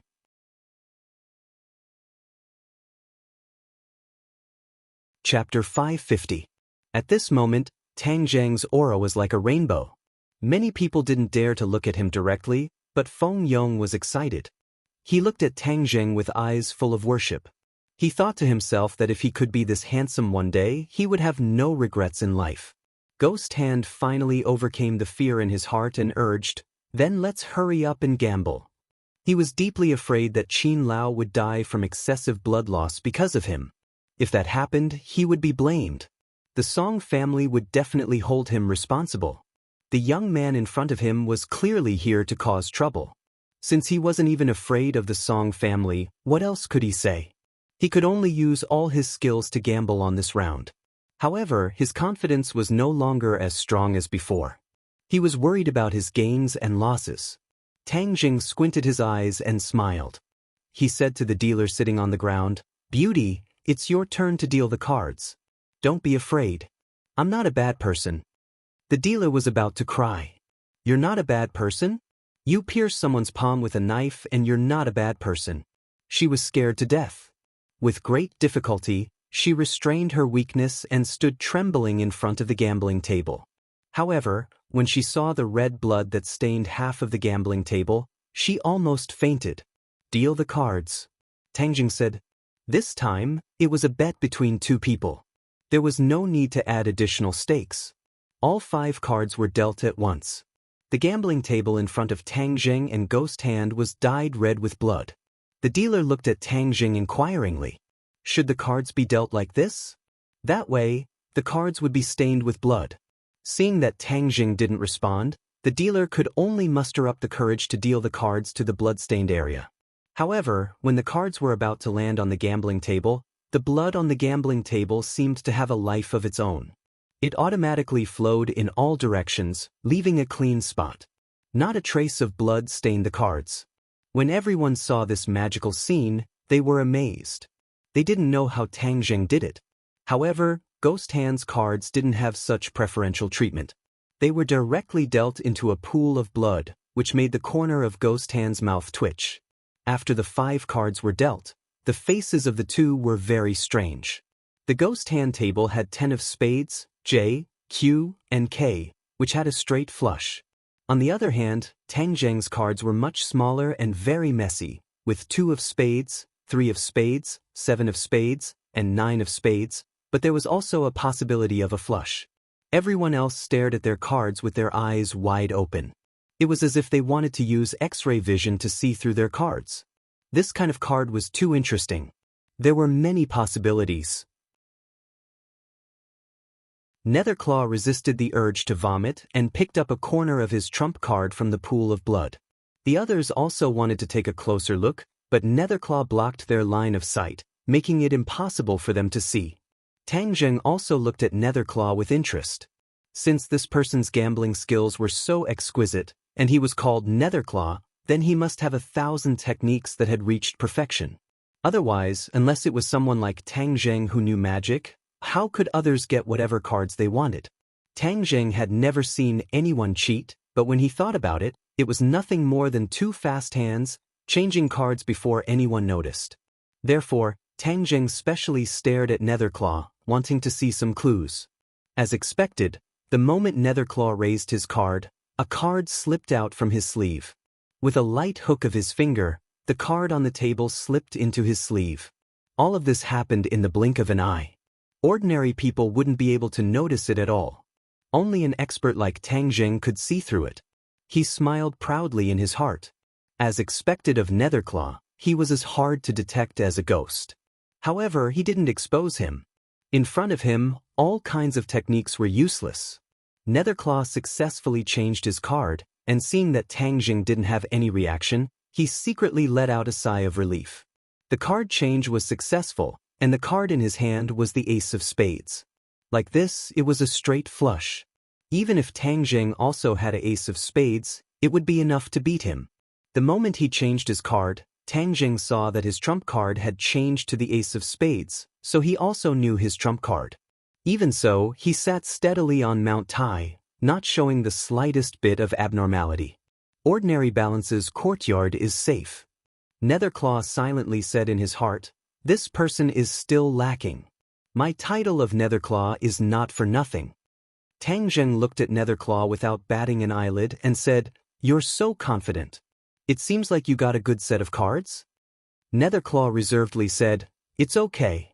Hearing him say this, the others all guessed the clues and began to whisper to each other. Netherclaw's card can't be a straight flush, right? It's very possible, otherwise how could he be so confident? Then that means Tang Zheng will definitely lose. Then everyone can see what the life-continuing pill is like. Don't say any more. Look, they're about to reveal their cards. Tang Zheng didn't look at his own card, but only calmly looked at Netherclaw and said, "Since you're so confident, then let's reveal our cards together and reveal the answer. How about it?" But Netherclaw's confidence increased a bit. The two of them grabbed their cards at the same time and flipped them over, fiercely slamming the 2 cards on the table. Pa-pa! With 2 soft sounds, Netherclaw's cards fell into a pool of blood, splashing out a few blood stains. But Tang Zheng's card still fell, and the blood on the table automatically retreated without the slightest trace of stain.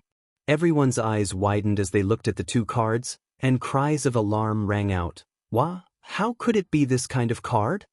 Qin Lao not only stared at Netherclaw, he also stared at Tang Zheng, wanting to see if he cheated.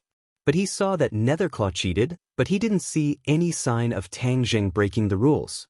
This was because, from beginning to end, he only touched his cards when he flipped them over. At other times, his hands weren't on the table, so there was no chance for him to cheat. But when he saw the cards on the table, Qin Lao was stunned, and his eyes almost fell out. What the hell was going on? The cards were 2 aces, 1 spade and 1 plum. But the spade was Tang Zheng's card, and the plum was Netherclaw's. Netherclaw's face suddenly froze as he looked at the cards in disbelief. The plum was stained with blood, and was exceptionally dazzling. He turned pale with fright and cried out crazily, "Impossible, absolutely impossible. My card was clearly the Ace of Spades, how could it become the Ace of Clubs?" Tang Zheng looked at him with a smile and said, "Everyone here isn't blind. Can't you even tell the difference between a spade and a plum? Everyone take a look, who won and who lost." Without a doubt, of course it was Tang Zheng who won. The cards in his hand were a flush, and Netherclaw's cards were a straight. The flush was bigger than the straight, so of course he won. Wow, this is really exciting. No one would have thought that Tang Zheng's card would be the Ace of Spades. This victory was too close. Didn't Netherclaw always say that his card was the Ace of Spades? Why is it the Ace of Clubs? Could it be that his eyes are blurred and he mistook the plum for spades? It's very possible. A loss is a loss and a win is a win. Making such a ruckus, there's no elegance at all. The crowd was discussing spiritedly, But even more people were looking at them expectantly. This was because if Tang Zheng won, then the ordinary balance courtyard would change owners. But would Tang Zheng really get what he wanted? Many people were still doubtful. Netherclaw had already sat down on the ground, forgetting to shout. He stared dumbstruck at Tang Zheng, muttering to himself, "Impossible, impossible!" He had already cheated countless times and had never failed. How could he have mistaken the plum for a spade? So it could only be that Tang Zheng's gambling skills were better than his, so he had switched cards. Of course Tang Zheng didn't switch cards. A small illusion technique was enough to completely change both of their cards. Netherclaw was grief-stricken, because he knew he was dead for sure. After losing the ordinary balance courtyard, how could the Song family let him off? Tang Zheng stood up, cupped his hands towards the crowd and said, "Today, I thank everyone for being witnesses.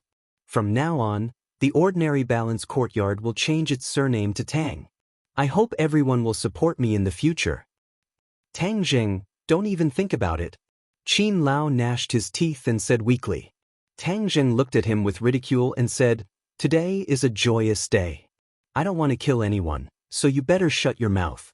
Otherwise, next year's New Year's Day will be your death anniversary." Qin Lao's heart trembled. He wanted to say a few more tough words, but he forcibly held them back. He already understood that Tang Zheng really dared to kill him. If he provoked him, he would be the one to suffer in the end. Moreover, his blood had been flowing non-stop, and his body had already become very weak. But he still fiercely glared at Netherclaw and said, "After losing the ordinary balance courtyard, you can just wait to die." When Netherclaw heard this, his whole body trembled, and he completely collapsed. He crawled up from the ground in panic and screamed, "I don't want to die." Then he squeezed through the crowd and hurriedly fled outside. He fell at the entrance, but crawled back up. Without caring about his injuries, he disappeared in the blink of an eye. Tang Zheng didn't pay attention to him. This was just a small character. The Song family wouldn't let him go, so why would he need to take action? Tang Zheng waved his hand at the trembling guards. These guards acted as if they were facing a great enemy. In their hearts, Qin Lao was a celestial existence. But in front of Tang Zheng, Qin Lao was like a clay chicken that couldn't even withstand a single blow. They were even less of a match for him, so no one dared to do such a suicidal action. "Take him and scram for me. From now on, if he dares to take a single step into the ordinary balance courtyard, this will be his fate." The moment his voice fell, Tang Zheng slammed his palm onto the gambling table, only to hear a "kacha" sound as the gambling table shattered into pieces. Almost everyone couldn't help but shiver, and an indescribable fear welled up in their hearts. At the same time, they firmly remembered Tang Zheng's face in their hearts. In the future, when they returned, they would definitely warn their friends and family not to provoke this guy called Tang Zheng in the ordinary balance courtyard. Otherwise, they would really die very, very miserably. In addition, when you return, tell Song Yu, "Don't think that I don't know what he has done in secret. I will pay him back double." Tang Zheng added. The guards hurriedly nodded, and as if they had been granted amnesty, they took the almost unconscious Qin Lao and left. Then, Tang Zheng arranged for Lin Hu and Fire Phoenix to take over the ordinary balance courtyard. The two of them were no strangers to this kind of business, so they immediately took action. The guests also left one after another. Without a doubt, the ordinary balance courtyard would soon spread the news that the ordinary balance courtyard had changed owners.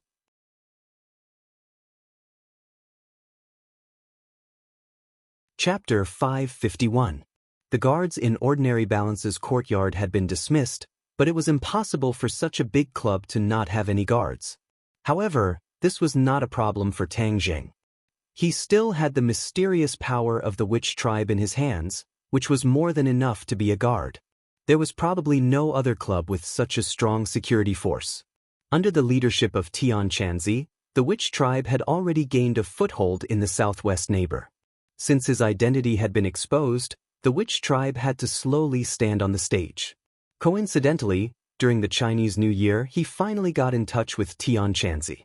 After all, this was a modern society, and communication was very advanced. Both sides exchanged opinions, and Tian Chanzi immediately said that he would send some Witch Tribe warriors to ordinary balance. These Witch Tribe warriors had already adapted to modern life, so they would not have any problems in ordinary balance. As for the other matters in the club, Tang Jing, as a hands-off manager, left them all to Lin Hu and the others. He was relieved, but some people were living a life worse than death. Qin Lao's wound had stopped bleeding. His injury was not serious, but he had lost a lot of blood. He was a little dizzy, his legs were weak, and his face was pale. At this moment, he was sitting in a mansion in Jade Sand City. Jade Sand City was a provincial capital city, and it was much more prosperous than ordinary Balance City. He sat on the sofa without saying a word, and a few people carefully accompanied him. One of them was a middle-aged man with a square face and a fierce face. This man was Lei Ming, the leader of Jade Sand City's underground world, just like Huang San's position in ordinary balance. However, Lei Ming was after all a provincial capital city, so his influence was greater. This time, Qin Lao had allied with several underground forces, and Lei Ming was the biggest. Therefore, after he suffered a loss in ordinary balance, he rushed to Jade Sand City without stopping. To be honest, Qin Lao was still a little afraid that Tang Zheng would change his mind and take the opportunity to kill him. If that happened, he would definitely die even if he had 3 heads and 6 arms, so escaping to Lei Ming's territory was obviously much safer. He still hadn't reported the matter of the Ordinary Balance Monastery to Song Yu. That was because this was an extraordinary shame and humiliation for him.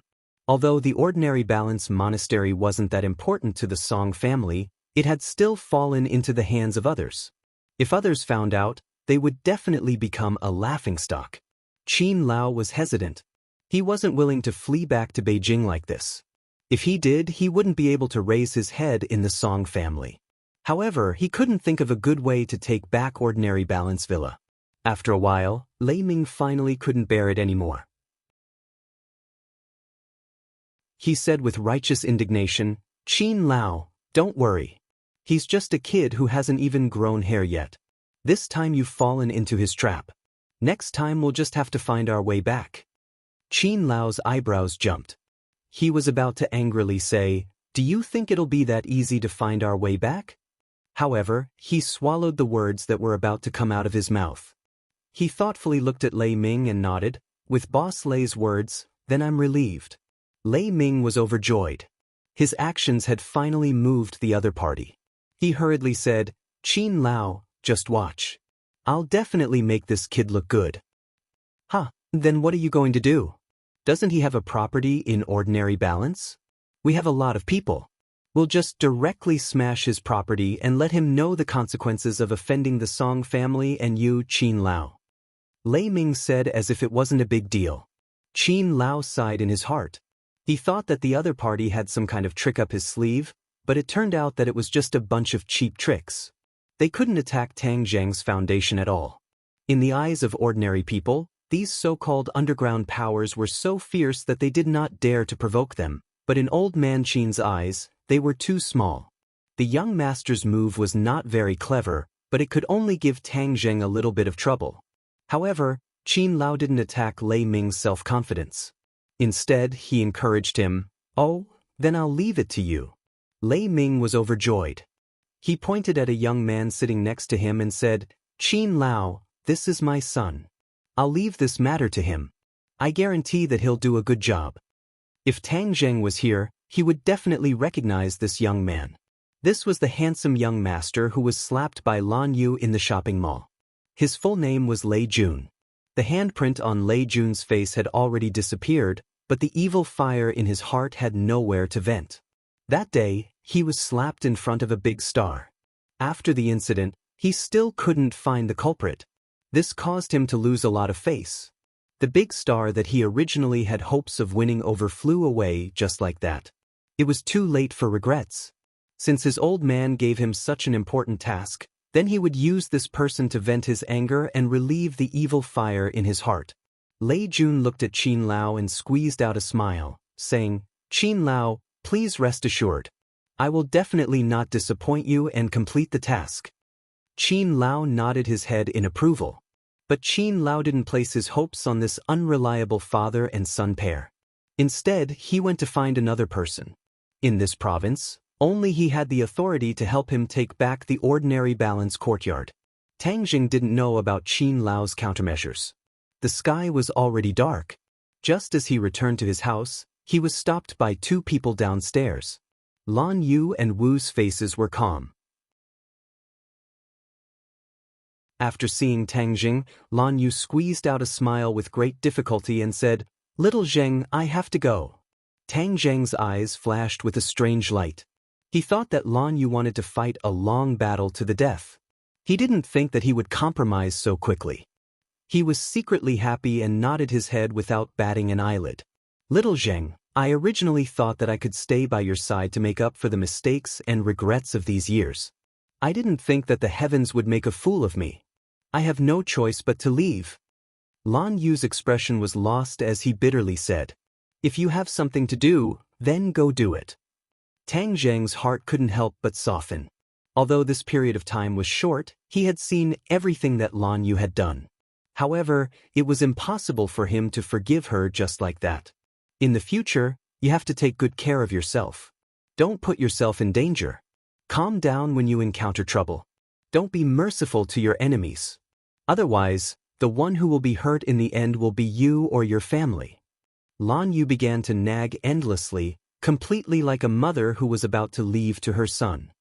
"I know," Tang Zheng said indifferently. Seeing Master's wife's heartbroken appearance, Wu fiercely glared at Tang Zheng and said unjustly, "Tang Zheng, do you know that Master's wife did this for your safety?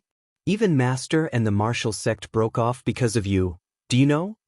Tang Zheng was surprised and asked curiously, "The martial sect's sect leader and the martial sect broke off?" "Yes, it's all because of you. Now it's all a mess." "How could it be because of me?" Tang Zheng was confused, but he was also shocked by this news. As one of the three mysterious organizations, if the position of sect leader was changed, it would definitely cause a huge reaction from all sides. Who knows, it might even cause a storm, but how could this have anything to do with him? Seeing his blank expression, her martial qi came out of nowhere. Her master and mistress had done so much for him, yet he was completely unaware of it. Furthermore, he did not appreciate their kindness. It really angered her to death. She did not care that her mistress was hinting at her with her eyes and directly said, "Of course it's because of you. Because you are Master's son, and because you have the identity of a cultivator, how could the martial sect tolerate the sect Master's son being a cultivator? Thus, for you, the sect Master broke off relations with the two elders. As a result, they allied with the Li Palace's palace master and stripped him of his position as sect master. Tell me, if this isn't because of you, who else could it be?" Seeing that Marshall had directly ignored his gaze, Lan Yu hurriedly pulled Marshall back and said to Tang Zheng with a forced smile, "Little Zheng, don't listen to her nonsense. All of this is not because of you. It's just a scheme hatched by others. It has nothing to do with you." Tang Zheng was not an idiot. Of course he understood that what Wu said was the truth. He had actually affected the position of the martial sect's sect leader, and that person had broken off relations with the martial sect because of him. This was indeed something that he did not expect. He had always thought that that person was drunk with power. Back then, in order to protect the position of sect leader, he had only watched as he was almost killed by others without doing anything. Therefore, Tang Zheng had always hated him. But now that he heard that person give up everything for him, it completely broke the image of that person in Tang Zheng's eyes. For a moment, Tang Zheng was at a loss for what to do. "Mistress, I want to say it today. Maybe you guys were wrong back then, but now that you guys have done so much for him, he still has such a stinky face every day. Who exactly is he trying to show it to? Tang Zheng, don't you usually brag about being fair and upright? You can put yourself in other people's shoes, but can't you put yourself in the shoes of master and mistress? If you were in their position, what would you do?" "At least I won't abandon my own child," Tang Zheng blurted out. This was the eternal pain in his heart. Originally, the wound had already formed a scar, but because of the appearance of Lan Yu and Wu Junshan, the wound was torn open once again, dripping with blood. When Lan Yu heard this, his face turned as pale as paper. He trembled and said, "Yes, it was our fault back then. I don't have the qualifications to beg for your forgiveness." Seeing her like this, Tang Zheng couldn't bear it, but he stubbornly refused to admit his mistake. Seeing that, Wu scolded loudly, "Tang Zheng, you bastard! Do you know how cruel it is to treat mistress like this? Since you already know about the matter of the martial organization, then I still have to remind you that there is another mysterious power behind the elders and the Li Palace. You must be careful. I will also do my best to investigate and see who wants to deal with my child behind this. I will definitely not let my child be threatened again." Lan Yu said resolutely and decisively. Hearing these sonorous and powerful words filled with killing intent, Tang Jing felt a warm current flow through his head. Just as he was about to apologize, Lan Yu's figure disappeared in a flash. The moment she turned around, Tang Jing could clearly see a crystal-clear light flashing in her eyes. Seeing this scene, Wu Qi gasped for breath. He stomped his feet hatefully and said, "You treat them like this, but they still treat you well without any complaints or regrets. Are you a blockhead? You're completely obedient to your women, and you're completely devoted to them. Don't tell me you're not willing to treat them better?"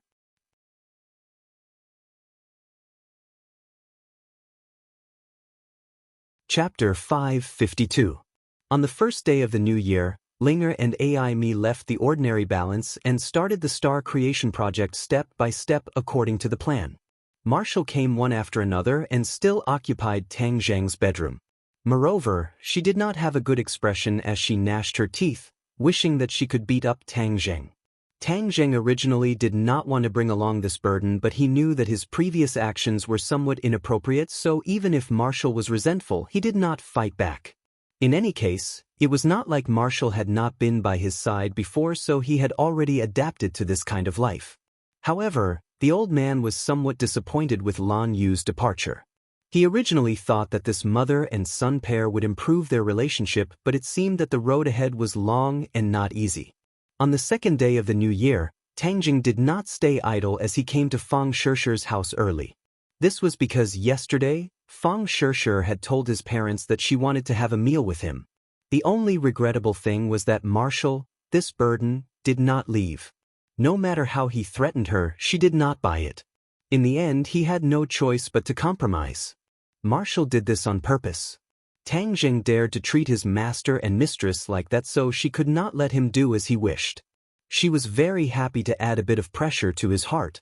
Standing at the door, Marshall glanced at his empty hands, curled her lips and said, "It's the new year and you don't even know that I brought some gifts." Tang Jing shrugged his shoulders and gave a nonchalant smile. The door opened and Fang Shishir was pleasantly surprised as she stood at the door and called out, "Quickly come in." Suddenly, her face stiffened as she saw Marshall behind Tang Jing and awkwardly said, "You also came." "If he wants to come, I can't do anything about it," Tang Jing helplessly said. Fang Shishir smiled and said, "No problem, it's the new year. Everyone should gather together. The more the merrier." However, Shi Mengqin clearly did not have any thoughts of livening things up with more people. When she saw Wu Ho, her expression instantly changed.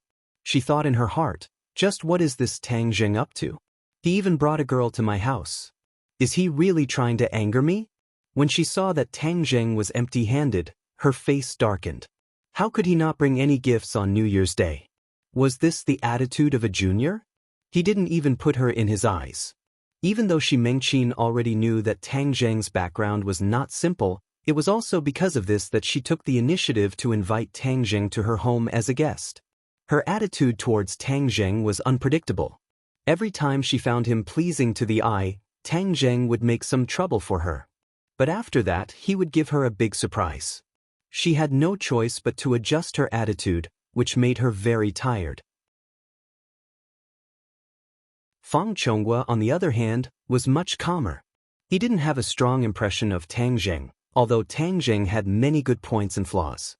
Even though Shi Mengqin's expression was not good, Tang Jing still smiled and said, "Auntie, Happy New Year." Shi Mengqin was expressionless as she turned around to leave. "Auntie, this is my New Year's gift to you. It's just a small token of my respect." Tang Zheng's eyes were sharp and his hands were fast as he hurriedly took out a porcelain bottle from his pocket. Shi Mengqin raised her foot but retracted it. She curiously looked at the porcelain bottle and said, "Just come, why bring a gift?" However, she silently cursed in her heart, "It's just a small porcelain bottle. It doesn't seem to be anything high grade. What good can it be?" She had a face of disappointment and was about to place it to the side. Fang Shishir saw through her mother's thoughts and hurriedly asked, "Tang Zheng, what's inside?" She knew that Tang Zheng's gift was definitely not ordinary, so she purposely asked to give her boyfriend some face. "Pill? Pill? Tang Zheng, what is the meaning of this? Giving me medicine on New Year's Day, are you trying to curse me to death?" Shi Mengqin heard this and immediately flipped out. Fang Shishir revealed an awkward expression as she glared at Tang Zheng. In her heart she was saying how could he be so careless as to give her such a thing. However, she hurriedly explained for her boyfriend, "Mom, he definitely didn't mean it that way. He is just this careless, so please don't mind him." "Auntie, this is not a normal pill. It is a pill refined by the king of medicine that can improve one's physique, retain one's youth, and prolong one's life," Tang Zheng explained. This was indeed refined by the king of medicine. When he first saw Tang Zheng refine the life-continuing pill, he pondered over it for a period of time before finally coming up with this pill. Of course, this pill did not have as good of an effect as the life-continuing pill, but it did not lack many precious ingredients and special refining methods. It really did have the effects that Tang Zheng said it had. Hearing the king of medicine's name, Shi Mengqin and Fang Chonghua's expressions slightly changed. Originally, they had met the king of medicine several times in the hospital. Afterwards, Fang Chonghua took this matter to heart and specially investigated the king of medicine. Only then did he know that the king of medicine actually had such a great reputation. This kind of expert was not someone they had the opportunity to come into contact with. Now that this small porcelain bottle actually contained a pill personally refined by the king of medicine, it was simply a priceless treasure. Shi Mengqin originally felt that she was unlucky, but at this moment her expression immediately changed. Unable to contain her joy, she asked, "Was it really refined by the king of medicine?" "This is a new pill refined by him. Currently, there is only this small bottle in your hands and no one else has it," Tang Zheng calmly said. "There's only one bottle in the world?" Shi Mengqin's eyes widened and even Fang Chonghua's face was filled with surprise and joy. He thought to himself that he had still underestimated the value of this pill.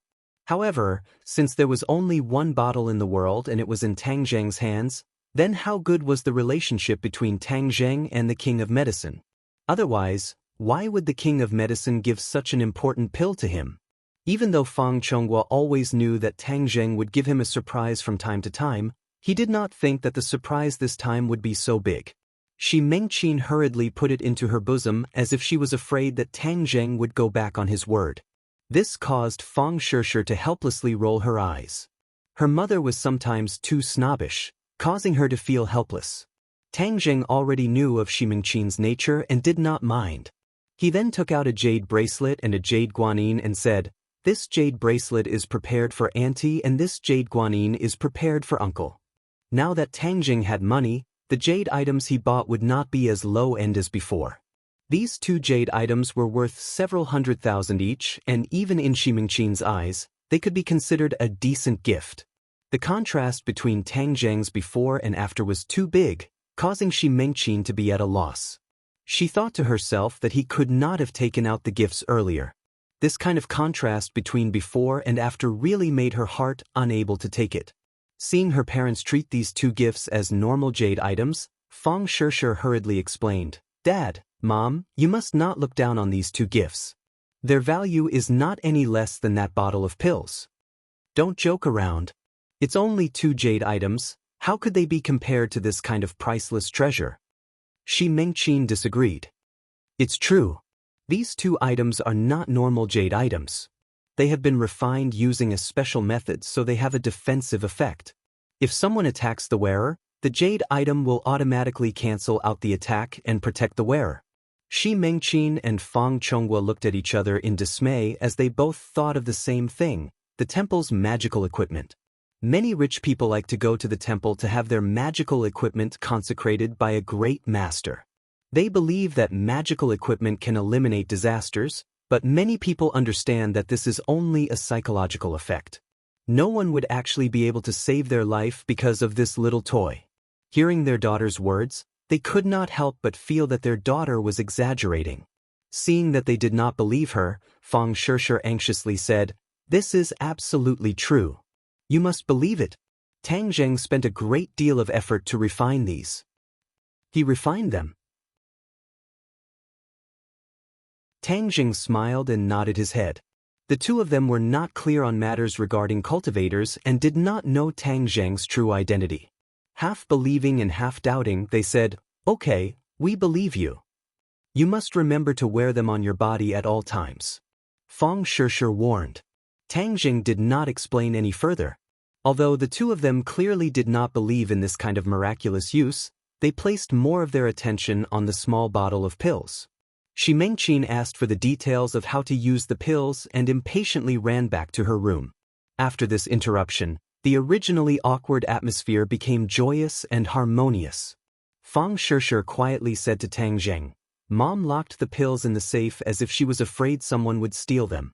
Tang Zheng laughed involuntarily as he did not take these pills seriously and only took them out on a whim. However, this gave him an idea. Since he wanted to use the king of medicine as a gimmick to set up a pharmaceutical company, then these pills could be pushed into the market. There was no need to doubt the effects of these pills, and they would definitely be popular. This was equivalent to having another source of income. Not long after, a table of delicacies was placed on the table. The few of them sat together and Fang Chonghua took the initiative to ask Tang Zheng to drink a few cups. Tang Zheng did not refuse and the two of them drank to their heart's content. Fang Chonghua excitedly asked, "Little Zheng, after the previous storm, what do you plan to do in the future?" "Reinvigorate the flag and drum, become bigger and stronger." Tang Zheng simply said 8 words.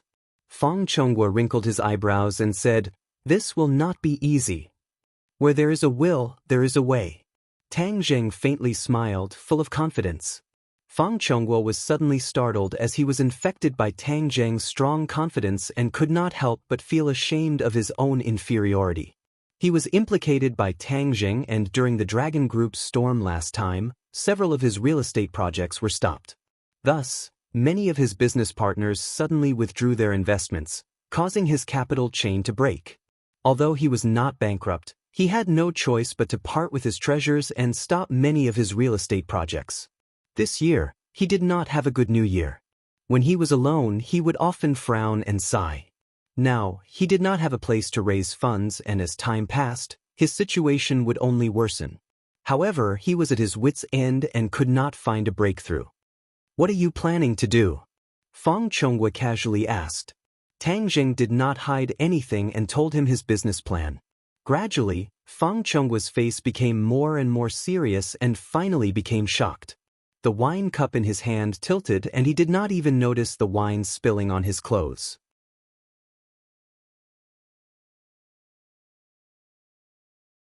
Chapter 553. Fang Shishir, on the other hand, did not feel shocked as she looked at Tang Zheng in high spirits. The feeling of being in high spirits was extremely handsome. After Tang Zheng finished speaking, Fang Chonghua and Shi Mengqin fell into a state of shock and only came back to their senses after a while. Fang Chonghua asked in disbelief, "Tang Zheng, do you know how much money you need to invest in this business plan?" "It definitely won't be a small amount, but I don't have that much money right now." Shi Mengqin swallowed her saliva and said, "Young man, don't bite off more than you can chew. This business plan is not something that can be played with just a few million or even tens of millions." Tang Zheng nodded his head in agreement. "Auntie is right, so I prepared an initial investment of over 10 billion. What?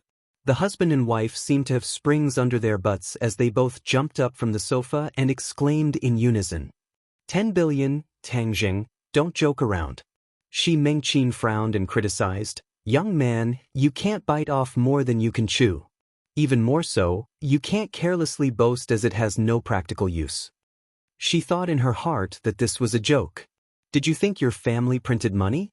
10 billion, not $100? How could it be so easy to raise? Fang Chonghua had worked hard for half his life to amass a few hundred million, and this was after adding in the fixed assets. Even if she was beaten to death, she would not believe that Tang Zheng, who was still living in a small broken house half a year ago, would have over 10 billion. This was just like a lunatic's dream.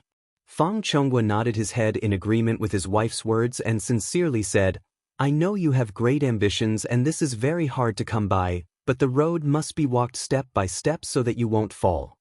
Tang Zheng completely agreed with his advice and said, "Uncle and Auntie are both right, so this 10 billion is just an initial investment. Afterwards, we will look at the results, and if the results are good, we will add more in the future. Moreover, after investing this 10 billion, there will be quite a bit of profit and it should be enough to smoothly carry out this business plan." "Didn't I tell you to stop joking around? Is there any meaning in bragging like this?" Shi Mengqin angrily reprimanded. Fang Shishir also didn't know much about Tang Zheng's specific situation. She hurriedly signaled him with her eyes, took her mother's arm, and advised, "Mom, don't do business. Tang Zheng's idea is still very good." "Even if his idea is good, he can't say it like that. Does he really think that money floats down from the sky?" Shi Mengqin complained. Tang Zheng shrugged and said, "The money didn't come from nowhere. I found a way to earn it. I believe you will see the results soon." Shi Mengqin was about to retort a few more times when she saw her husband's expression change. Fang Chonghua was not a stupid person, and seeing Tang Zheng's solemn vow, after careful consideration, he could not help but half believe and half doubt. "Tang Zheng, are you serious?" "Of course it's true. Why would I lie to you?" Fang Chonghua solemnly asked. "Then where did you get the money?" "I auctioned off a few things to raise the money. Around 10 billion, I have already given it to someone else to operate," Tang Zheng casually said. His tone was very relaxed, as if it was not 10 billion but only 100 yuan. Even though Fang Chonghua could be considered a millionaire, in the face of such a large amount of money, he could not remain so calm. "What did you auction off for it to be worth so much money?" Shi Mengqin rushed to ask. She also gradually realized that Tang Zheng didn't seem to be spouting nonsense, but she also found it hard to believe. Because this meant that Tang Zheng, who she originally thought was a pauper, was much richer than her family. He was simply a rich husband. "Just a few small things," Tang Zheng half-heartedly said. Since even the ghost realm noticed the matter of the life-continuing pill, then it would be best if this matter did not spread.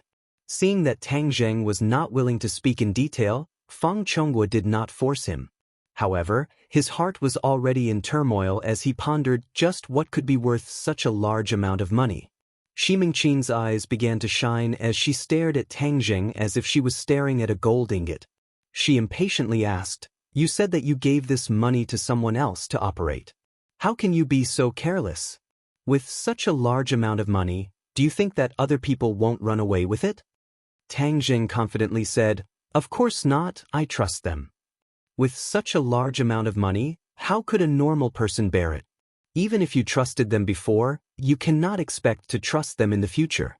This is not good. This money must be managed by someone close to you," Shi Mengqin said without stopping. "I am busy with school and other matters. I don't have time to manage business matters. Moreover, this is not something I am good at, so I can't find anyone else." "Why can't you find anyone?" Shi Mengqin suddenly had an idea as she looked at her husband and said, "That's right, isn't your uncle the most suitable person?" Fang Chonghua was stunned as his heart fiercely jumped. If he was allowed to manage this money, then he really would be moved. This amount of money was bigger than any of his previous business plans. As a businessman, participating in such a large business plan would undoubtedly give him a sense of accomplishment. In addition, his company was already in a financial crisis. If he could cooperate with Tang Zheng's company, then he would be able to rise from the dead. However, Fang Chonghua still had his own reservations and could not be overjoyed after hearing these words.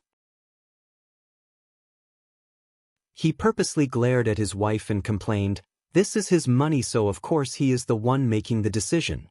Moreover, since he gave it to someone else, then he must have trusted them. If he goes back on his words like this, then what will others think of him?" That's right, little Zheng. Who did you give this money to? Sister Mu, Lin Hu and Fire Phoenix. Fang Chonghua was not unfamiliar with Lin Hu and Fire Phoenix. He also knew that these people from the underworld had pledged their allegiance to Tang Jing. However, he did not know much about this Sister Mu. Who is this Mu? Mu Hongyan. Mu Hongyan? Fang Chonghua exclaimed and asked in bewilderment, which Mu Hongyan is it? So she works for Dianan's Long family. Dianan's Long family's Mu Hongyan? Fang Chonghua sucked in a breath of cold air. It's actually her. Why did you dig her out? She is a famous business genius. At such a young age, she has been in charge of the Long family's huge business empire. These past few months, she has not shown her face. There are rumors that she and the Long family have fallen out. I never thought that she would actually work for you. This was more of a shock to Fang Chonghua than the 10 billion yuan investment. After all, Mu Hongyan was not someone who could be invited with money. She was the daughter-in-law of Dianan's Long family. Immediately, Fang Chonghua stared at Tang Zheng as if he wanted to completely see through him. However, no matter how he looked, other than his temperament being completely different from before, there was nothing special about him. Tang Zheng could understand the other's shock. He faintly smiled and said, "It's just a coincidence." Shi Mengqin did not understand Mu Hongyan. Moreover, hearing her husband praise another woman, she was somewhat unhappy in her heart and said, "What's the use of being strong? After all, she is an outsider. Moreover, you are also not bad. How can you feel ashamed?" Fang Chonghua solemnly stared at his wife and said, "My little bit of ability is not worth mentioning in the eyes of the other party. There is no way to compare them. If you let others hear this, you will only become a joke. Do you understand?" Shi Mengqin had never seen her husband praise someone so much. She could not help but understand that this woman must have real ability. She nodded her head and did not refute. "With her help, you can indeed sit back and relax." Fang Chonghua sighed, but he was somewhat disappointed. If he could participate in Tang Zheng's plan, then it would indeed be something to be excited about. However, now that there was Mu Hongyan, he was embarrassed to take the initiative to volunteer. After all, he was an elder. If he took the initiative to volunteer to a junior, he would not be able to wipe away his face. Tang Zheng's eyes flashed as he saw through the other's thoughts and said, "Uncle, if you are interested, then come and help me." "All right." Fang Chonghua's eyes lit up as he blurted out. However, he instantly realized that he had lost his composure and was incomparably embarrassed. Tang Zheng, however, did not treat it as a big deal and said, "With you participating, then I am even more relieved. It is truly my fortune." Fang Chonghua gave a gratified smile. This Tang Zheng really knew how to do things, and even more so, he was able to ease his embarrassment with a single sentence. Shi Mengqin, on the other hand, was somewhat resentful. How did her husband become Tang Zheng's subordinate in the blink of an eye? Wasn't this a mess? In any case, we will be a family in the future. Moreover, our business plan also includes real estate. Uncle, why don't you cooperate with your real estate company and mine?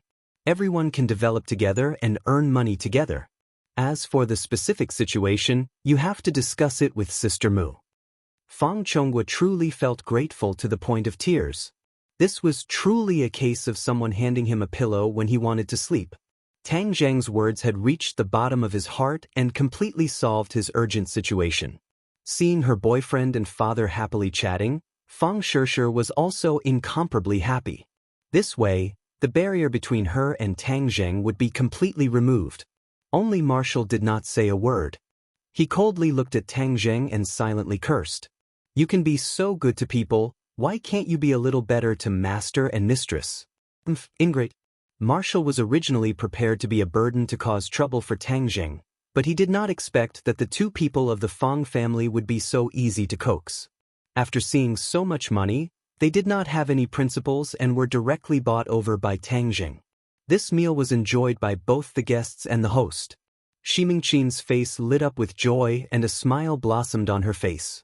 Fang Chonghua and Tang Zheng drank to their heart's content. In the end, they became drunk and hugged Tang Zheng's shoulders. They almost called out to the two brothers, but in the end Shi Mengqin chased them back to their room to sleep. When Tang Zheng entered Fang Shishi's room, Shi Mengqin pretended not to see and allowed the young couple to kiss each other inside. Of course, this was still broad daylight and there were people outside. They could not do such intimate actions without restraint. In the end, Tang Zheng's evil fire was ignited and he was suspended in the air to be tortured. Seeing that it was already late, in order to avoid any mishaps, Tang Zheng could only bid farewell and return home. Marshall glanced at the ugly bulge on his pants and finally laughed.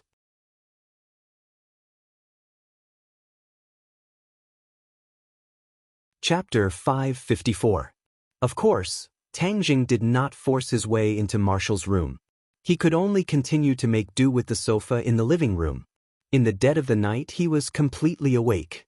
This was because tonight he was going to consume the Dragon Yuan Dan to increase his power. The newly refined Dragon Yuan Dan did not have that strong of a medicinal effect, so he wanted to test if he could safely consume it. He calmed himself down and got rid of all distracting thoughts. He sat down cross-legged and swallowed a Dragon Yuan Dan. The moment the Dragon Yuan Dan slid down his throat, it exploded and turned into a ball of energy that rushed towards his 8 extraordinary meridians. Tang Zheng had already prepared a plan to deal with it.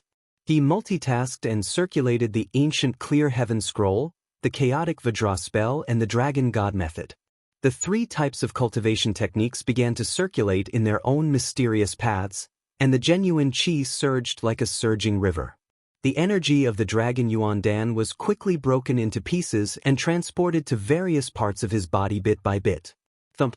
The energy flowed around the bones and seeped into them bit by bit. The snow-white bones started to glow with a metallic luster. The energy of a Dragon Yuan Dan was quickly refined, and his skin started to glow with a metallic luster. In the night he looked like a bronze man. The Chaotic Vajra spell has improved again. Tang Zheng was overjoyed. Plus, during this period of time, he had been cultivating the ancient Clear Heaven Scroll and the Dragon God method, but he had neglected to cultivate the Chaotic Vajra spell. He never thought that the energy of the Dragon Yuan Dan would be so beneficial to tempering his body. The Chaotic Vajra spell required continuous tempering of the body in order to allow the skin and bones to become abnormally strong. Back then, in the 10,000 huge mountains, he had undergone the tempering of the witch clan's secret medicine, and then underwent the tempering of the magma in the Sacred Grounds cave, which was why he had reached the Copper Skin realm. In the past few months, the Chaotic Vajra spell had not improved at all. At this moment, he discovered the miraculous use of the Dragon Yuan Dan and could not help but be overjoyed. This was the energy of the Dragon Yuan Dan tempering the body. Originally, the Chaotic Vajra spell required external tempering in order to reach the Copper Skin realm. However, once one reached this realm, the next stage would be the Iron Bones. However, the bones could not be tempered from the outside, and could only be tempered from the inside of the body. This required enough energy to temper the bones from the inside of the body. In the past, the energy of the Dragon Yuan pill was too strong. Every time he took it, his body would explode and he would die. How could he have the mood to temper his bones? Having figured this out, Tang Zheng couldn't wait to consume another Dragon Yuan pill. Most of the energy just now was used to temper his bones, which meant that the energy contained in the new Dragon Yuan Dan was much smaller and was within his control. The energy of the Dragon Yuan pill continued to temper the bones. The metallic luster on the bones turned from light to dark and finally turned golden. When all the bones in his body had been tempered once, he felt that his body had become countless of times stronger. The Chaotic Vajra spell had also increased by a level, reaching the 2nd level, Iron Bones. Now, not only could ordinary external forces not harm his skin, they could not even do anything to his bones. His resistance to attacks had increased exponentially. He really wanted to find someone to stab him with a sword to test his body's resistance. Since there's a ready-made candidate, I'll use her to test my Chaotic Vajra spell. She also hates me to the core, so I'll give her this chance to vent her anger. He flipped over and stood up, knocking on Wu's door. Who? The armed police asked cautiously. Me, are you not asleep yet? What's the matter? Since you haven't slept yet, get up. I have something to talk to you about, Tang Jing said. Not long later, Wu opened the door and walked out, looking suspiciously at the energetic Tang Jing, especially since there was still a layer of metallic luster on his skin, which was obviously not there before. Wu looked at him in surprise and asked, "What the hell are you doing now? I know you're very angry with me. I'm a magnanimous person, so I'll give you a chance to vent your anger," Tang Jing said while beaming. Wu looked at him suspiciously, not knowing what he meant by that. Seeing that he did not understand, Tang Jing explained, "Let's find a place to spar. I won't retaliate and will let you attack me." Wu Xiuqi raised her eyebrows. She felt that his request, which was almost masochistic, was inconceivable, but she immediately felt relieved. "Since you took the initiative to be cheap, then don't blame me." "All right, where are we going?" "Let's go downstairs." Tang Jing walked to the window and jumped down from the 10-story building. He was like a big bird, hiding in the night and not being discovered by anyone. After he landed more than 10 meters, the tip of his foot suddenly tapped on the wall, and his falling speed increased by a bit.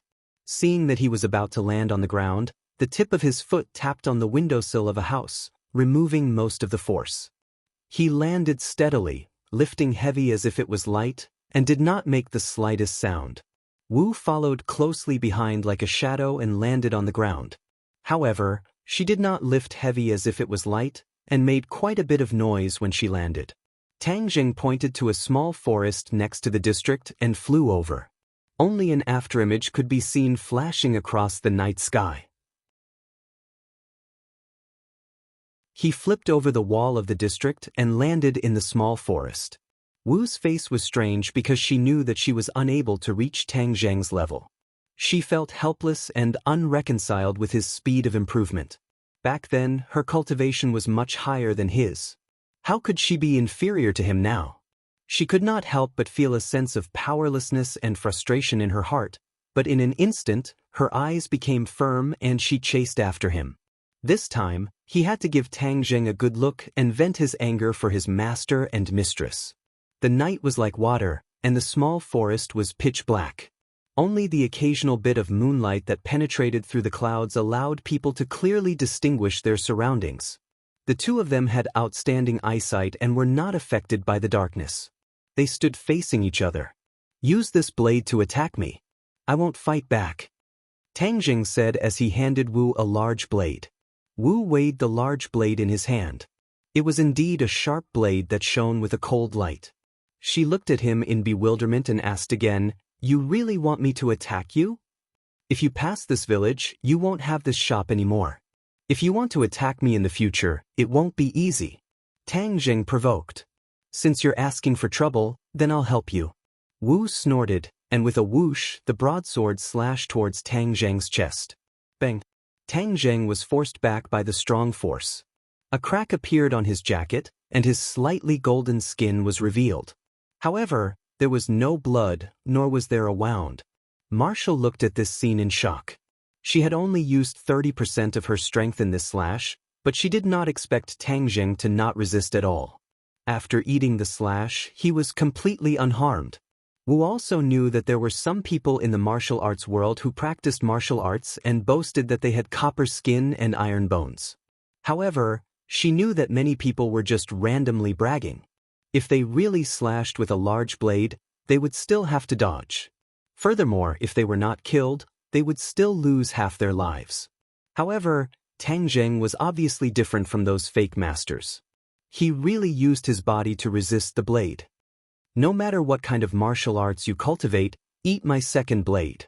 Let's see if you will still be unscathed." Wu rushed forward a few steps and chopped down with the broadsword.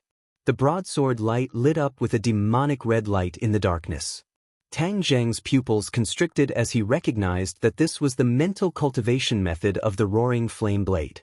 Normally, her hands would be used as a blade, but at this moment, her inner strength was completely attached to the blade. It was as if the blade was burning, and it was much more powerful than the broadsword itself. Tang Jing did not retreat. He bent his knee backwards and supported his body. Seeing the burning broadsword approaching, he puffed out his chest. Bang! Tang Jing slid backwards, creating a gully on the ground. In the end, he broke a tree and fell to the ground with a loud bang. Wu was startled. This time, she had used 90% of her strength. The power of this blade was enough to split open stones. Only then did she suddenly remember that she had used such a ruthless blade out of anger. Would Tang Jing be split in half by him? If that was really the case, then she would not be able to answer to her master and mistress. She threw away the broadsword and hurriedly rushed over, crying out in shock, "Tang Jing, how are you?"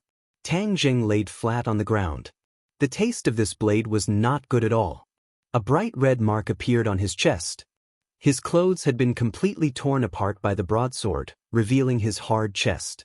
Fortunately, there was no blood, and it did not cut through his skin. Wu looked at this scene with a dumbstruck expression and said, "I have such a powerful blade, yet you are still safe and sound?" She had always been confident in her own strength, but when she saw Tang Zheng's heaven-defying ability to resist attacks, she could not help but feel a deep sense of powerlessness. Tang Zheng did not look as good as he looked on the surface. Although he had copper skin and iron bones, his body still felt pain. After withstanding such a powerful attack, the muscles on his chest were almost torn apart, and the pain of his bones falling apart almost caused him to collapse. At this moment, the innate qi crazily surged in his meridians, trying to calm the heart-wrenching pain. The energy of the Dragon Yuan Dan that had not been completely refined also became restless, fusing with the surging innate qi, turning into a wild horse that recklessly galloped in his meridians. Gradually, his body became incomparably hot, like a large furnace. His skin, which was originally suffused with a metallic luster, turned fiery red, and his entire body seemed to be on fire. Damn, this is bad. I still underestimated the energy of the Dragon Yuan Dan. I originally thought that there would be no problems after tempering my bones, but I didn't expect that the remaining energy would still be so powerful. Taking advantage of my weakness, it actually detonated my pure yang energy. Tang Jing did not know whether to laugh or cry. He had underestimated his opponent too much, especially during this period of time when the pure yang energy was extremely quiet, causing him to overlook this fatal flaw. This time, the pure yang energy had exploded. What should he do? This was not a joke. He already felt that his body was so hot that he could not stand it anymore. The dew on the grass around him was evaporated by his heat. "Hey, what's wrong with you? You were the one who told me to attack you, so you can't blame me," Marshall said. He supported himself with both hands on the ground and stood up with great difficulty. He clenched his teeth and walked into the small district without saying a word. However, the wall that he could walk on as if it was flat ground had now become an insurmountable mountain that he could not cross. "If you want to go home, I'll take you back." Marshall supported him in panic, and with a tap of her toes, she was about to jump into the small district. However, Tang Jing smelled a fragrance at the tip of his nose, and an unending stream of pure yin energy was transmitted from between the two skin. It was like a drug addict who had encountered drugs, and his wolf was instantly submerged. His entire body became incomparably hot, and his hands immediately hugged her slender waist. It was unknown where he got the strength from, but he grabbed Marshall's clothes and tore them apart. With a ripping sound, Marshall's chest was torn open, and her snow-white skin was exposed.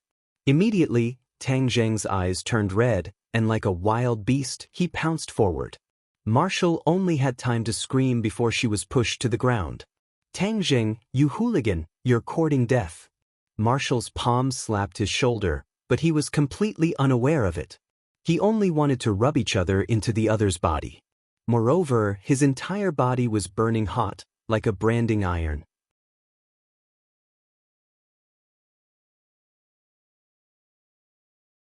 Chapter 555. Marshall finally understood Tang Zheng's situation and stopped trying to push him away. She remembered her master's instructions. Staying by Tang Zheng's side was to prevent the eruption of pure yang energy. Now, wasn't it time for her to use her skills? Recalling the charming scene in the 10,000 huge mountains, her heart skipped a beat as a hot and dry feeling assaulted her heart. With the sound of silk tearing, Marshall's clothes were torn open again. The white scenery immediately entered Tang Zheng's eyes, causing his blood to boil. He increased the strength in his hands and firmly fixed Marshall in place. Marshall bit her lips, hesitated for a moment, and finally gave up resisting. The increasingly strong feeling in her heart caused her entire body to go limp. With a strong push from Tang Zheng, she was completely lying on the ground, her clothes tattered, and the scenery was half covered and half exposed. However, she did not feel cold because Tang Zheng was like a big furnace, causing the surrounding air to heat up. Moreover, no one came to this small forest in the middle of the cold night. She opened her eyes and allowed him to do whatever he wanted. Last time, Tang Zheng fell into a coma, so she took the initiative. This time, Tang Zheng fell into madness but did not faint, giving her a completely different feeling. That strong beast-like masculine aura caused her breathing to involuntarily quicken. Her cheeks flushed red like a ripe apple. Not long after, the two naked figures rolled on the ground, hugging each other tightly, as if they wanted to completely merge into each other's bodies. Marshall could not help but gently gasp for breath, adding a different kind of scenery to the small forest.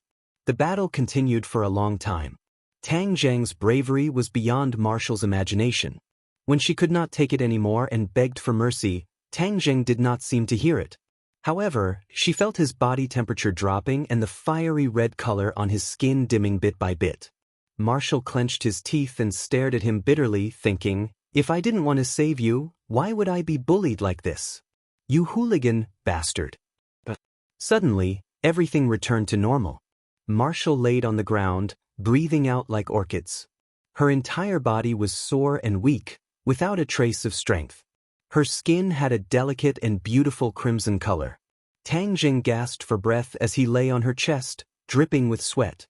His skin had already returned to normal, and his fiery red eyes gradually regained their calm. He slowly lowered his head and saw the beauty beneath him. Suddenly, it was as if a basin of cold water had been poured over him. He shivered. He had actually done that to her, and it was by force. Holy sh*t, the pure yang energy is erupting. Why am I such a beast? He wanted to cry but had no tears. This damned pure yang energy had erupted without any warning. He had done this completely out of instinct. Although he had silently cursed during the day that he wanted to break into Marshall's room and force himself on her, now that it had really happened, she was at a loss for what to do. With Marshall's temper, wouldn't he be dead for sure? She would castrate him first, then peel off his skin and pull out his tendons. He hurriedly crawled up from her body and subconsciously placed his hands on her chest. Immediately, two breathtaking softness fell into his palms, causing his heart to tremble. Wu Jiao let out a cry as her eyes widened. Tang Zheng hurriedly explained, "I'm sorry, this was not intentional. I had no intention of doing it just now. It was completely out of instinct to save myself." Seeing him lose his head out of fear, Marshall also calmed down. She once again returned to her ice-cold appearance and said, "You yourself said it was instinct. It can be seen how bad your nature is." Tang Zheng did not care about these words and said, "I promise, there will never be a next time. As the saying goes, things do not happen more than 3 times. He had already done it with her twice. If there really was a third time, he really did not dare to imagine what it would be like. Marshall did not believe his promise. However, seeing him lose his composure, a thought appeared in her mind. It seems that he is quite cute like this. But she immediately threw this absurd thought out of her mind. She only had sex with him because of Master's orders. There is absolutely no other reason. Just now, my situation was very dangerous. After all, you saved me. You have saved my life. If you have any requests, I will definitely satisfy them." Since things had already come to this, he could only do his best to make up for it. Tang Zheng was not the kind of person who would pull up his pants and not admit it. That kind of man was too irresponsible and was no different from an animal. Marshall had an idea and asked, "You really want me to make a request?" Tang Zheng nodded his head heavily, "Of course." "All right, forgive Master and Mistress." Marshall said, "Forgive them?" Tang Zheng was startled. He did not expect her to make such a request. "You don't agree, right?" I think you are just a person who goes back on his words. Leave my body and scram. Marshall angrily shouted. Tang Zheng was hesitant. Seeing her angry appearance, he advised, make another request. This is my request. Whether you agree or not is up to you. Wu snappily said as she grabbed her clothes and put them on. Unfortunately, her clothes had already been torn apart, revealing her body. It was faintly discernible, which was even more enticing than not wearing any clothes. She took large strides towards the small district. She wanted to jump over the wall, but when her toes touched the ground, her legs went limp and she staggered towards the wall. Tang Jing cried out in alarm. He immediately rushed over and hugged her. With a tap of his foot, the two of them flew over the wall and landed firmly on the ground. Tang Jing tightly hugged her slender waist. His palm felt a soul-stirring softness. Marshall's face flushed red. She pushed him away and scolded, I don't want you to be hypocritical. In any case, you have a heart of stone. You are not even willing to forgive your own parents. Although they are my biological parents, they did not fulfill any of their parental responsibilities. How can I not be angry? Tang Zheng retorted. That's because you didn't have the chance before.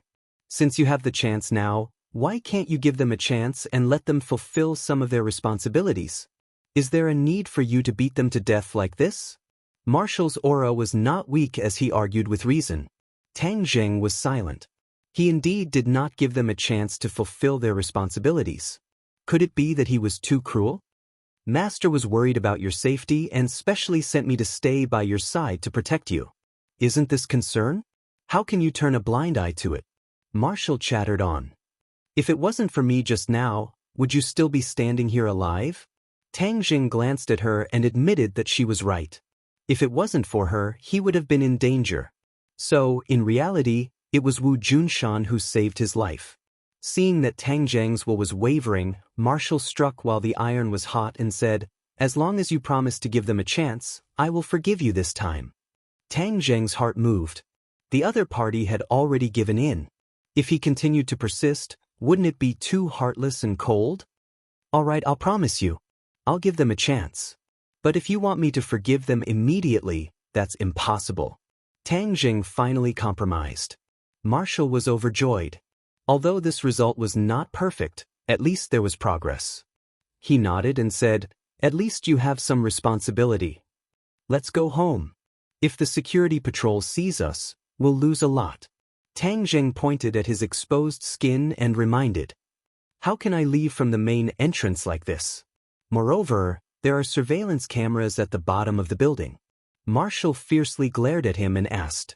The corner of Tang Zheng's mouth curled up and said, it's nothing, watch me. After saying that, he picked her up by the waist, and with a tap of his foot on the ground, he leaped up a few meters into the air, and then lightly tapped on the wall a few times, and the two of them soared up. Fortunately, it was the middle of the night, otherwise, this scene would definitely attract many people to stop and watch. Wu did not scream, she was just a little surprised that he would use such a method to glare at him, but he turned a blind eye to it. In mid-air, she subconsciously hugged his body, and in a trance, she felt as if they were a pair of intimate lovers. She subconsciously shook her head and hurriedly got rid of this absurd thought. She adjusted her rapid breathing and quietly felt this different feeling.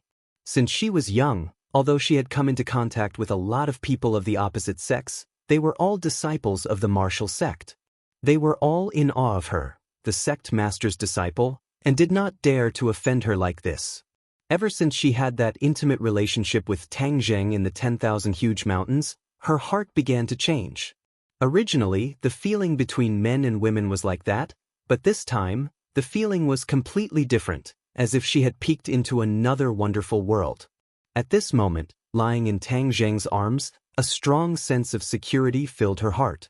She knew that this arm was a strong, safe harbor, and any wind or rain would be blocked outside. Suddenly, a complicated thought arose in her heart. She could not help but be a little envious of Fang Shishir, because she would often lean on this arm and ignore all the wind and rain outside. Bang!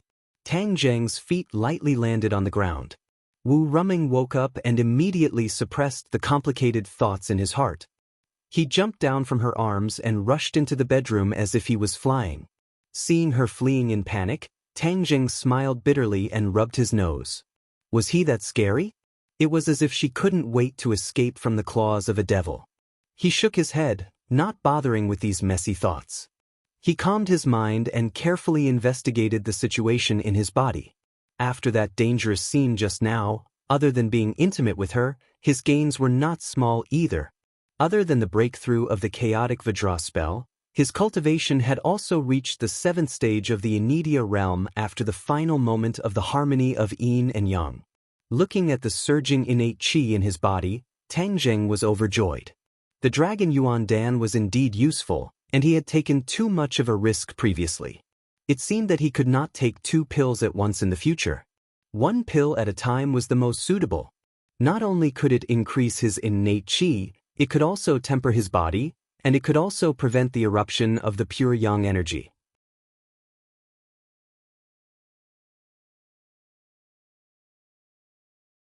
Chapter 556.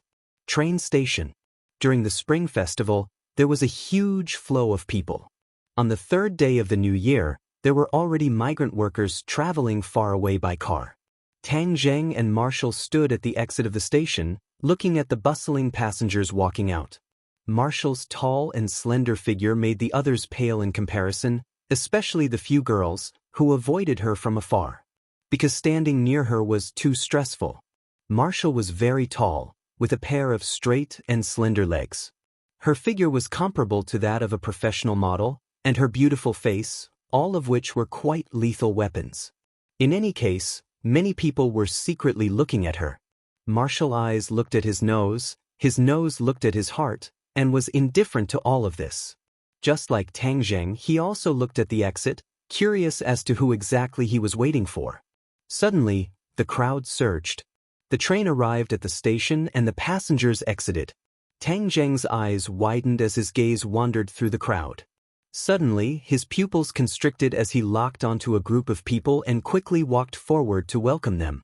Wu followed closely behind and looked in his direction. Immediately, she saw her target, and it was someone she knew, Yi Yuan. Beside Yi Yuan were 20 to 30 powerful clansmen, and the nearby tourists all avoided them. It was obvious that this group of natural warriors was emitting an aura that no one could enter. An aura. Tang Zheng and the rest also saw Tang Zheng. They quickly walked forward with great momentum, and then stood in front of Tang Zheng at the same time, all of them standing straight like javelins, as if they wanted to pierce through the heavens. Everyone looked sideways, guessing who this group of people were. The group of people bowed towards Tang Zheng at the same time, and respectfully called out, "Greetings, Lord Envoy." What? Lord Envoy? Many people rubbed their ears, thinking that they had heard wrongly. Could it be that they were filming a movie? But there were no cameras around. Tang Zheng did not want to be surrounded by onlookers, so he immediately waved his hand and said, "No need to be so polite, let's get on the carriage and go back first." "Sir." Everyone accepted the order in unison. Tang Zheng was helpless. His prestige in the shaman tribe had already been deeply rooted in his bones, and now he was probably even more prestigious than the elders of the shaman tribe. It would not be easy to make them not follow the rules and salute him. However, what made him very gratified was that the strength of this group of people had obviously improved a lot. Back then, they were restricted by a mysterious restriction in the 100,000 mountains and could not practice cultivation methods. But now, they were all cultivators, and the weakest was at the foundation establishment stage, which was equivalent to an acquired warrior. The strength of these 30 Hotian warriors could not be underestimated. Back then, Tang Zheng had taken a long time to reach the foundation establishment stage, but these which warriors were able to reach this stage so quickly, it was enough to show the innate talent of the witch tribe. In fact, there was a reason for this. Although the shamans were unable to cultivate in the past, they lived in the mountains all year round and had been tempered by the various secret medicines of the elders. Their strength was not weak, and their bodies had long stored a huge amount of treasures. Amongst them, Yi Yuan's cultivation speed was the most terrifying. Right now, he had already reached the 9th stage of the foundation establishment stage, and was only a step away from the Enidia realm. Wu Yi looked at them suspiciously, not knowing why Tang Jing had summoned all these people over with such great momentum. However, she was used to watching and listening less, so she just watched silently. The few of them boarded a bus and an off-road vehicle that they had prepared beforehand. Tang Zheng personally drove the off-road vehicle, causing Yi Yuan to be overwhelmed by the favor and almost not dare to sit on it. "Ah Yuan, it's been hard on you all the way," Tang Jing said. Yi Yuan hurriedly said, "Lord Envoy, it's not hard for us. Everyone is too happy to see you again. The day before yesterday, when we received your notice, we immediately set off and crossed the border. Because we did not have any identity and the inspection for taking a plane was too strict, taking a train was much easier. We snuck into the train station and took the train to Chongqing City. I wonder if this delayed Sir Envoy's plans?" Tang Jing laughed and said, "Don't delay, my matters are not that urgent. I did not expect you all to come so quickly." The elder was afraid that he would delay Lord Envoy's grand plan, so he urged us not to delay in the slightest. "Is the elder all right?" Yi Yuan's face revealed a look of joy and said, "Elder is very good, now that he has entered the fasting period. According to what Senior Tian Chanzi said, the potential that the elder has accumulated for most of his life has not completely erupted, so his cultivation in the future can only be higher." The corner of Tang Zheng's mouth raised and said, "Oh, then I really have to congratulate Elder. All right, how is Tian Chanzi's cultivation?" On the phone, he kept hemming and hawing, unwilling to talk about it in detail. Yi Yuan shook his head regretfully. "Senior Tian Chanzi's cultivation is unfathomable. He did not tell us, so we have no way of knowing." Tang Jing said that this old fellow was still playing a game of secrecy with him. The next time he saw him, he had to make things clear. This fellow used to be a cultivator of the Yuanying realm. He did not know when he would be able to completely recover his cultivation, and at that time, his side would be even stronger. However, although Tang Zheng could contact Tian Chanzi, if there was nothing important, he would definitely not contact him. This was because he was afraid that if he contacted him too frequently, he would expose the other party's exact location. Now that technology was so advanced, if the mysterious power in his hands was completely investigated, it would not be good for him. However, this time, he had allowed the Witch clan to return to their country due to many considerations. Firstly, he needed people who were strong enough and trustworthy to stay by his side to deal with all kinds of possible dangers. Secondly, his identity as a cultivator had already been exposed, and the existence of the Witch clan was no longer a secret. Since everyone knew about it, why not openly pull it out and let everyone see the strength of the Witch clan in him? This way, he would be able to shock the younger generation. This was his idea of benefiting from being big and strong. His strength was not only reflected in his business empire, but also in his martial strength. Not only was it a person, but also the powerful martial strength in his hands. This way, in the future, if a small fry like the Dragon Group wanted to deal with him, they would have to weigh their own weight. Thirdly, the sorcerer tribe lived in the mountains and forests all year round, isolated from the rest of the world. Although they had been training in the mortal world during this period of time, how could a small border country be compared to a big country like Huaxia? In their own country, they would receive more challenges. This way, they could quickly strengthen their foundation and increase their strength.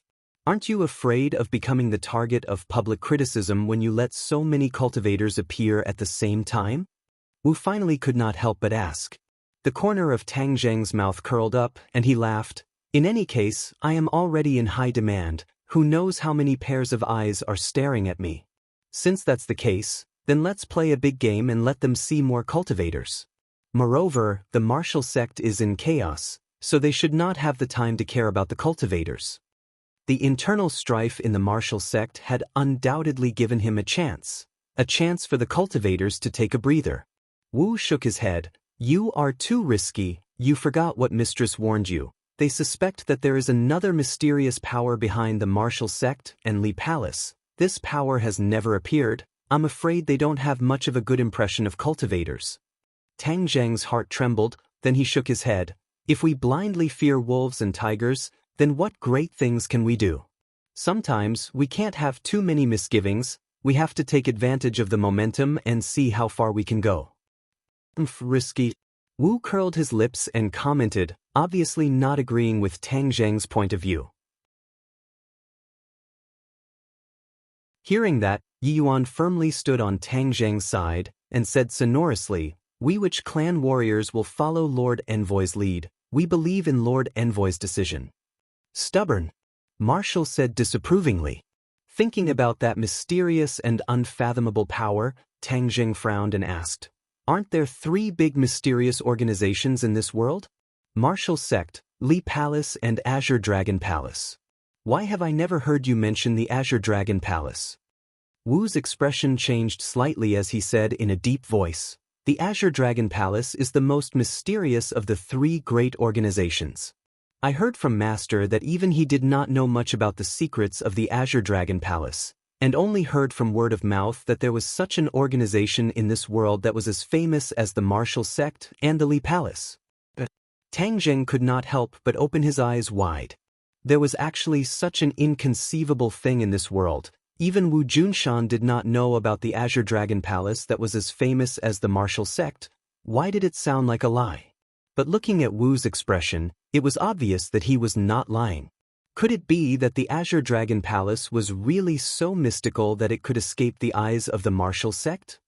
Could it be that this Azure Dragon Palace disappeared a long time ago? Tang Zheng let his imagination run wild. Impossible. Although no one from the Azure Dragon Palace has appeared before, this organization definitely exists. It's just that it's too mysterious. Maybe it's hidden in the city, or maybe it's right beside you and me. Tang Zheng laughed out loud. How was this possible? A mysterious organization existing in the streets was like a fantasy. The hardest thing to keep in this world was a secret. How could such a large organization hide? This was definitely a great question. Now that there is the Azure Dragon Palace, the Marshall Sect and the mysterious power behind the Li Palace, this is truly a competition for supremacy. More and more people are coming on stage. Tang Zheng could not help but laugh as he teased. The powers are intricate and complicated, then as the target of everyone's eyes, you are in more danger. You should be careful, but you did the opposite and made such a big fuss. I really don't understand you. Wu said doubtfully. Tang Zheng shook his head and said, I was too careful in the past. As the saying goes, a good horse is ridden by people, and a good person is bullied by people. From the matter of the Dragon Group, I finally understood that in order to survive in this world, only by becoming strong enough and having the strength to make others fear me will I try my best to avoid trouble. I don't cause trouble, but I'm even more afraid of trouble. Tang Zheng's words were resolute and decisive, sonorous and powerful, like a heavy hammer striking Marshall's heart. In a trance, she seemed to have seen her master. In the past, when her master was in the Marshall Sect, he was also this powerful. This kind of aura was fascinating. Hey, if you look at me like that, I'll be embarrassed. Tang Zheng glanced at her and teased mischievously. Marshall coldly snorted and said with a false heart, I want to see how you deal with the trouble you cause in the future. Tang Zheng shrugged his shoulders indifferently.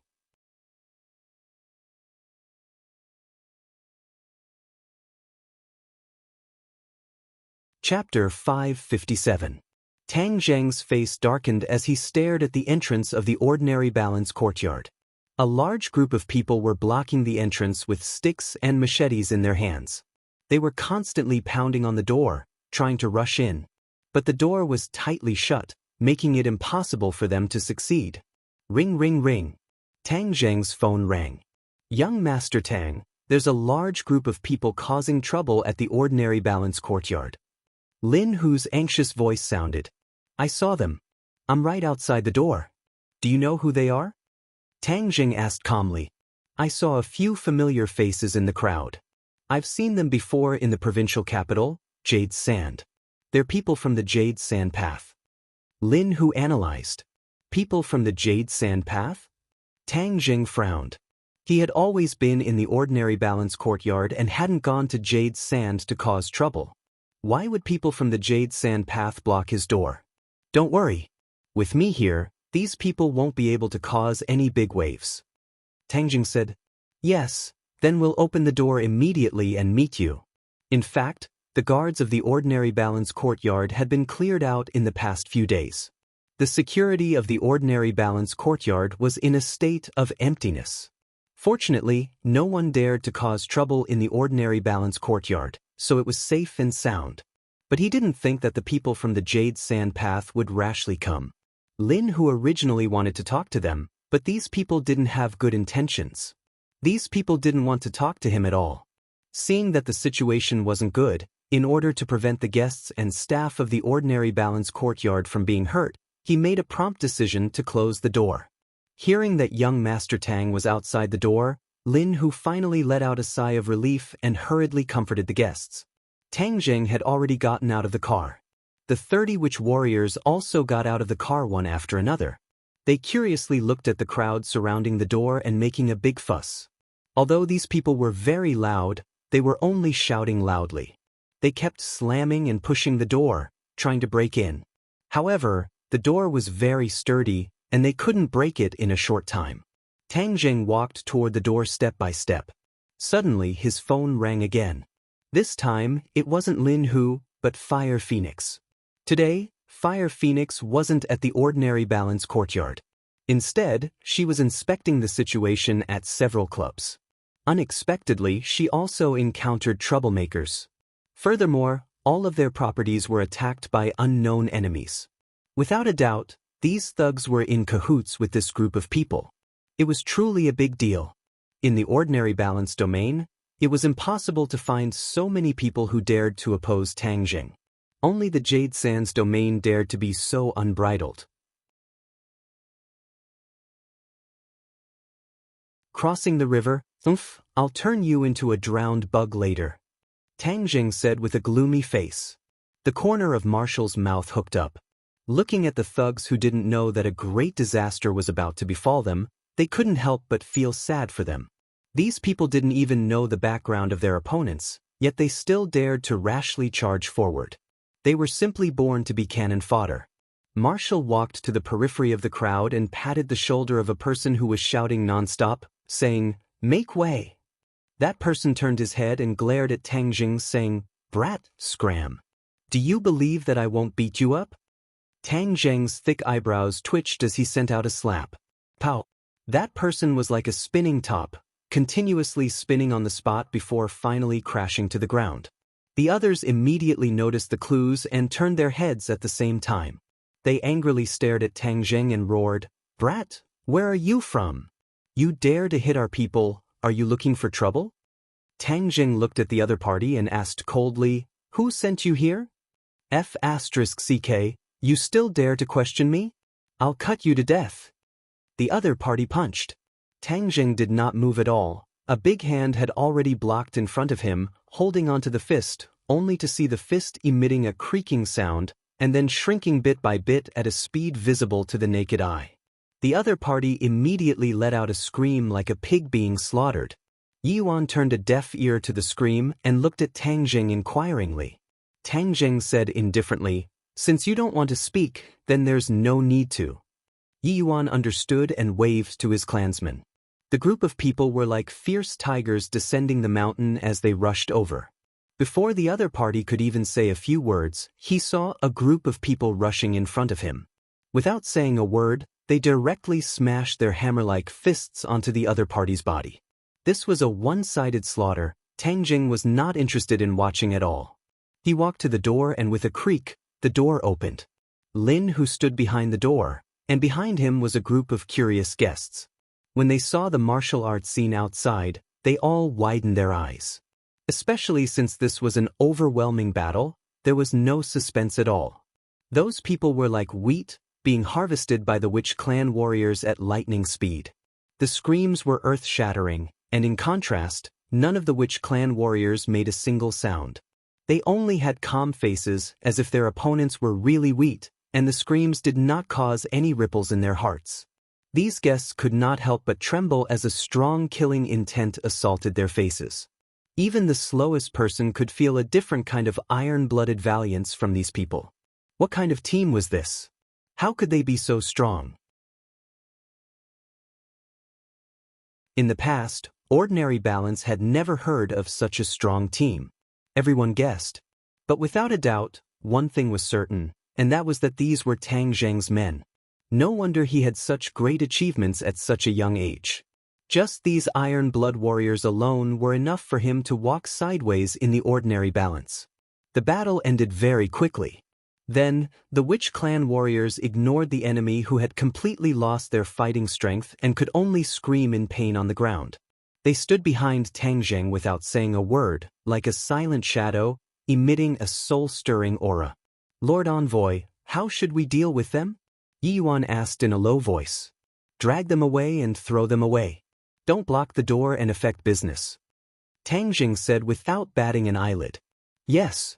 Yi Yuan accepted the order and gestured to the Witch Clan warriors. The Witch Clan warriors started to move, each of them dragging a few enemies as if they were dragging a dead dog, dragging them far away. Then, with a wave of their hands, as if they were throwing a shot put, these people flew towards the bushes in the distance. The guests were flabbergasted. Not only was the fighting strength of this group of big men astonishing, their strength was also too great. They could see with their own eyes that many of them were holding onto 2 legs in one hand and directly throwing 2 people flying.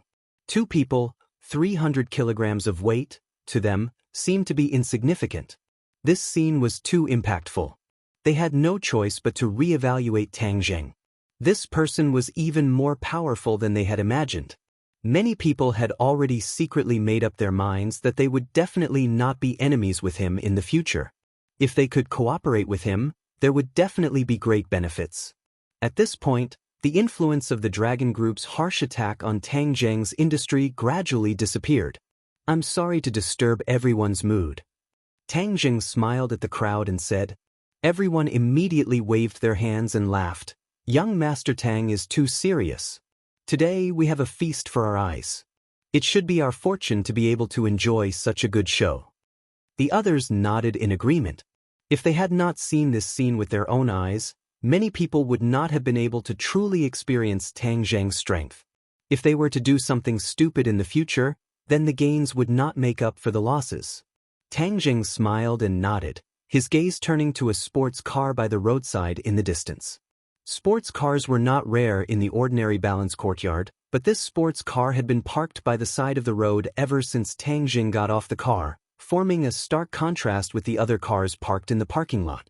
Although the glass of the sports car was blocked, Tang Zheng could still vaguely see that there was someone in the sports car. Thus, he strode towards the sports car. Vroom. The roar of the engine suddenly sounded as the sports car started. It roared like a wild beast and suddenly turned around, fleeing the way it came. The guests were disappointed, thinking that the one sitting in the sports car must be the leader. If it ran away just like that, then they would not know who the mastermind behind the scenes was. But how could Tang Zheng let the other party run away so easily? He coldly snorted and directly walked to a row of iron fences. He casually pulled out an iron rod from the soil. Under the suspicious gazes of the crowd, Tang Zheng roared, "Stop for me!" The iron rod left his hand like a sharp arrow and went straight to the sports car.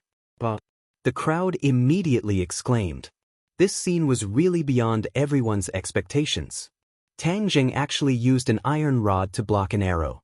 How could it catch up with the sports car that was like an arrow leaving the bow? While everyone was still doubting, the iron rod swept across the sky and caught up with the sports car. Bang! The high-speed sports car was pierced through by the iron rod, and the iron rod pierced deeply into the sports car. Then, with a creak, the sports car spun on the spot, and finally, with a boom, it crashed into a big tree on the side of the road and stopped. Everyone sucked in a breath of cold air at the same time as they looked at Tang Zheng in shock. This attack was too powerful. How much strength did it require? Everyone's gazes shifted towards Tang Zheng's arm. This pair of arms that were no different from a normal person's actually contained such a powerful explosive force. It was truly terrifying. A heart-wrenching and lung-splitting scream came out from the sports car, and it was even screaming for help. "Capture him," Tang Zheng said indifferently. Yi Yuan's feet slipped, and like a gust of wind, he arrived in front of the sports car in the blink of an eye. He grabbed onto the deformed door and fiercely pulled, causing the metal door to creak, and then was directly torn off from the body of the sports car. A person was dragged out of the sports car by Yi Yuan like a dead dog, and then dragged all the way towards Tang Zheng. Boom! The sports car exploded, turning into a ball of flames that soared into the sky, shocking everyone to the point that their hearts trembled. Yi Yuan threw the captive heavily onto the ground. The other party was gasping for breath as he lay in front of Tang Zheng in a sorry state. Tang Zheng squatted down and grabbed the other party's hair. A familiar face appeared in front of his eyes. It's actually you." Tang Zheng was extremely surprised.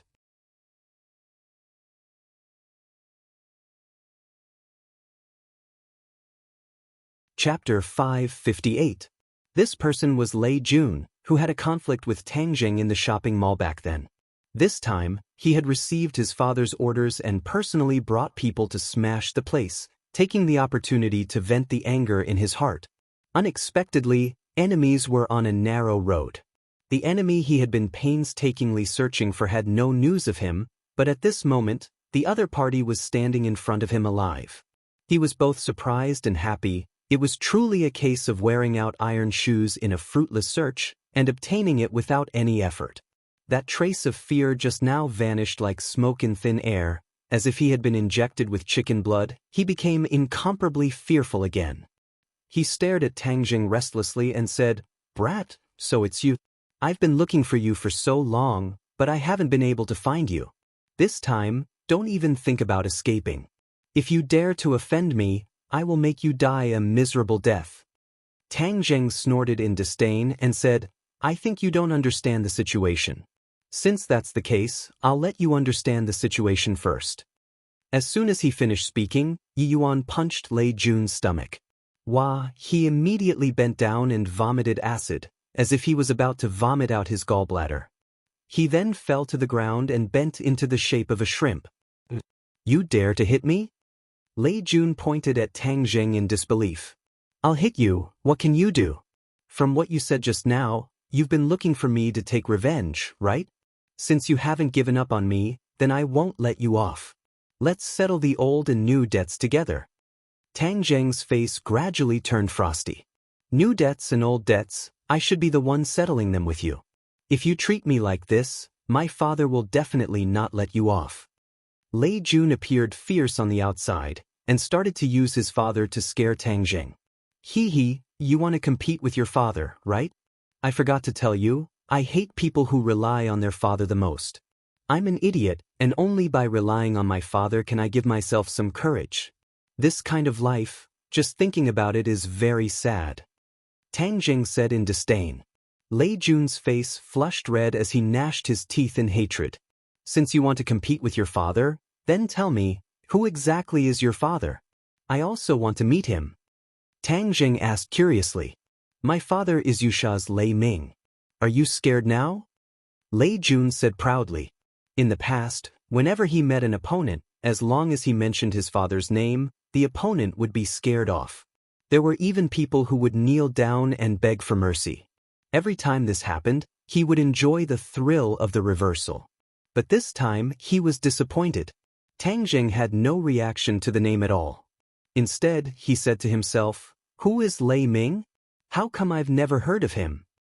"You've never heard of it before? Impossible!" Lei Jun cried out in disbelief. Almost all the reputable people in the province knew of Thunder Cry's great name. This person actually said that he didn't know of him. It was too absurd.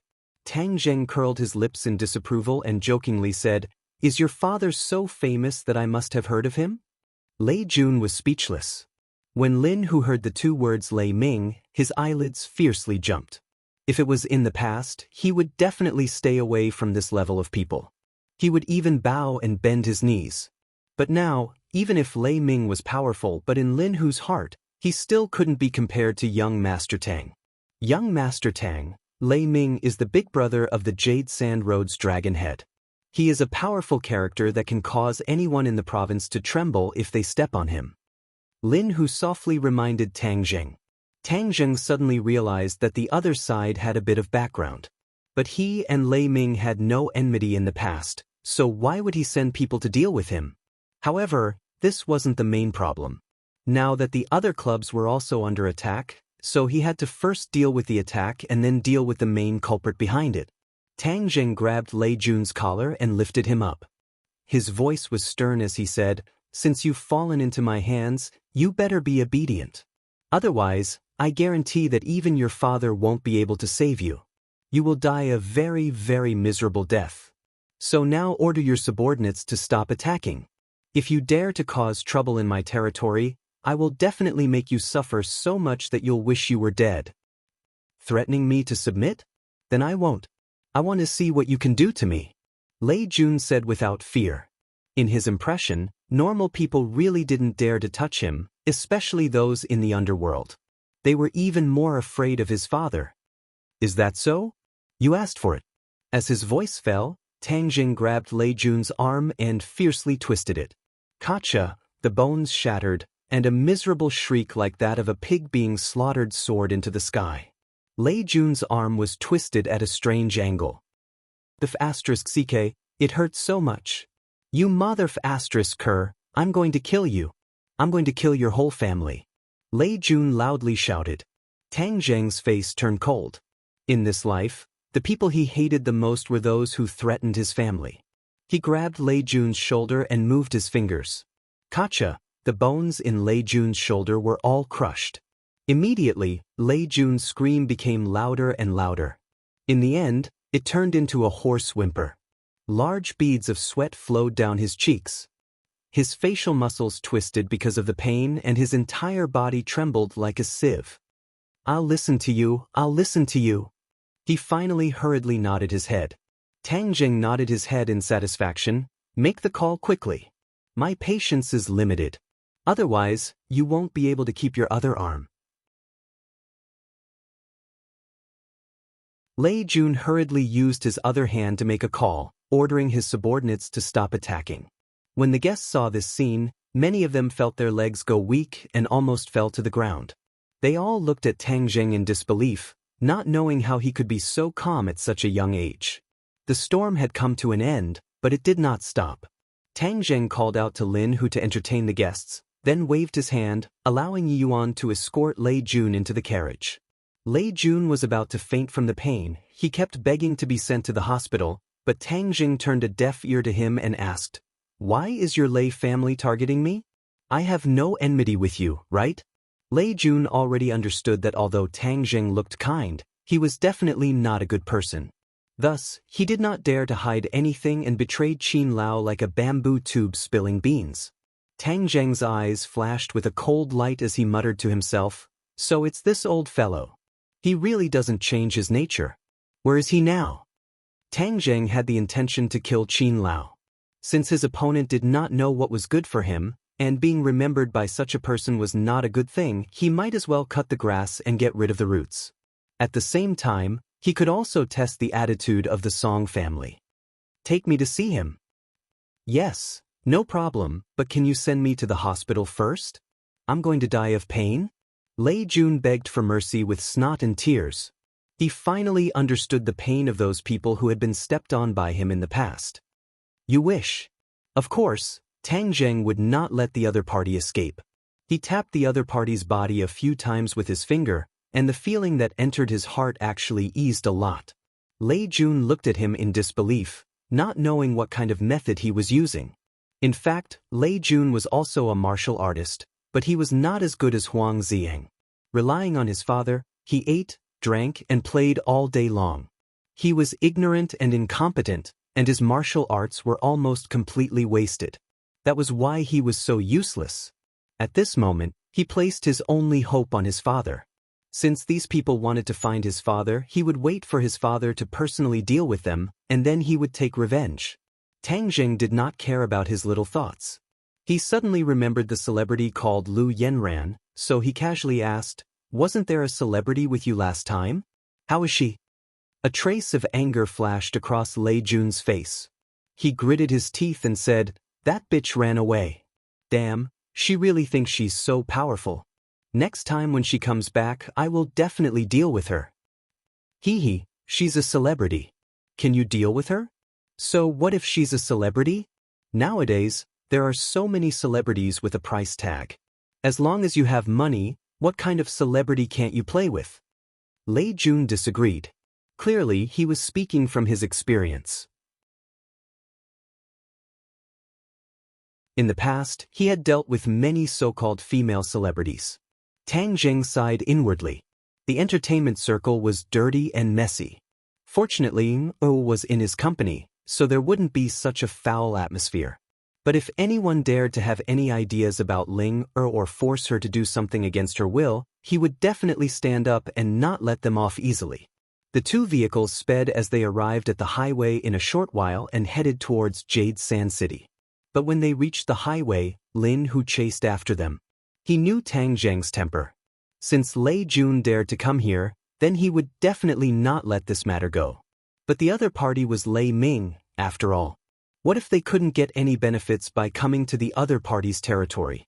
Lin Hu could not afford to make any mistakes, so he hurriedly dealt with the matters of the ordinary balance courtyard and chased after them without stopping. Thus, Lei Ming was escorted to the bus. Tang Zheng, Wu, Yuan and Lin Hu sat on the carriage. Lin Hu became the driver, and as he drove, he said, "Young Master Tang, even if you go find trouble with Lei Ming, you can't be too anxious.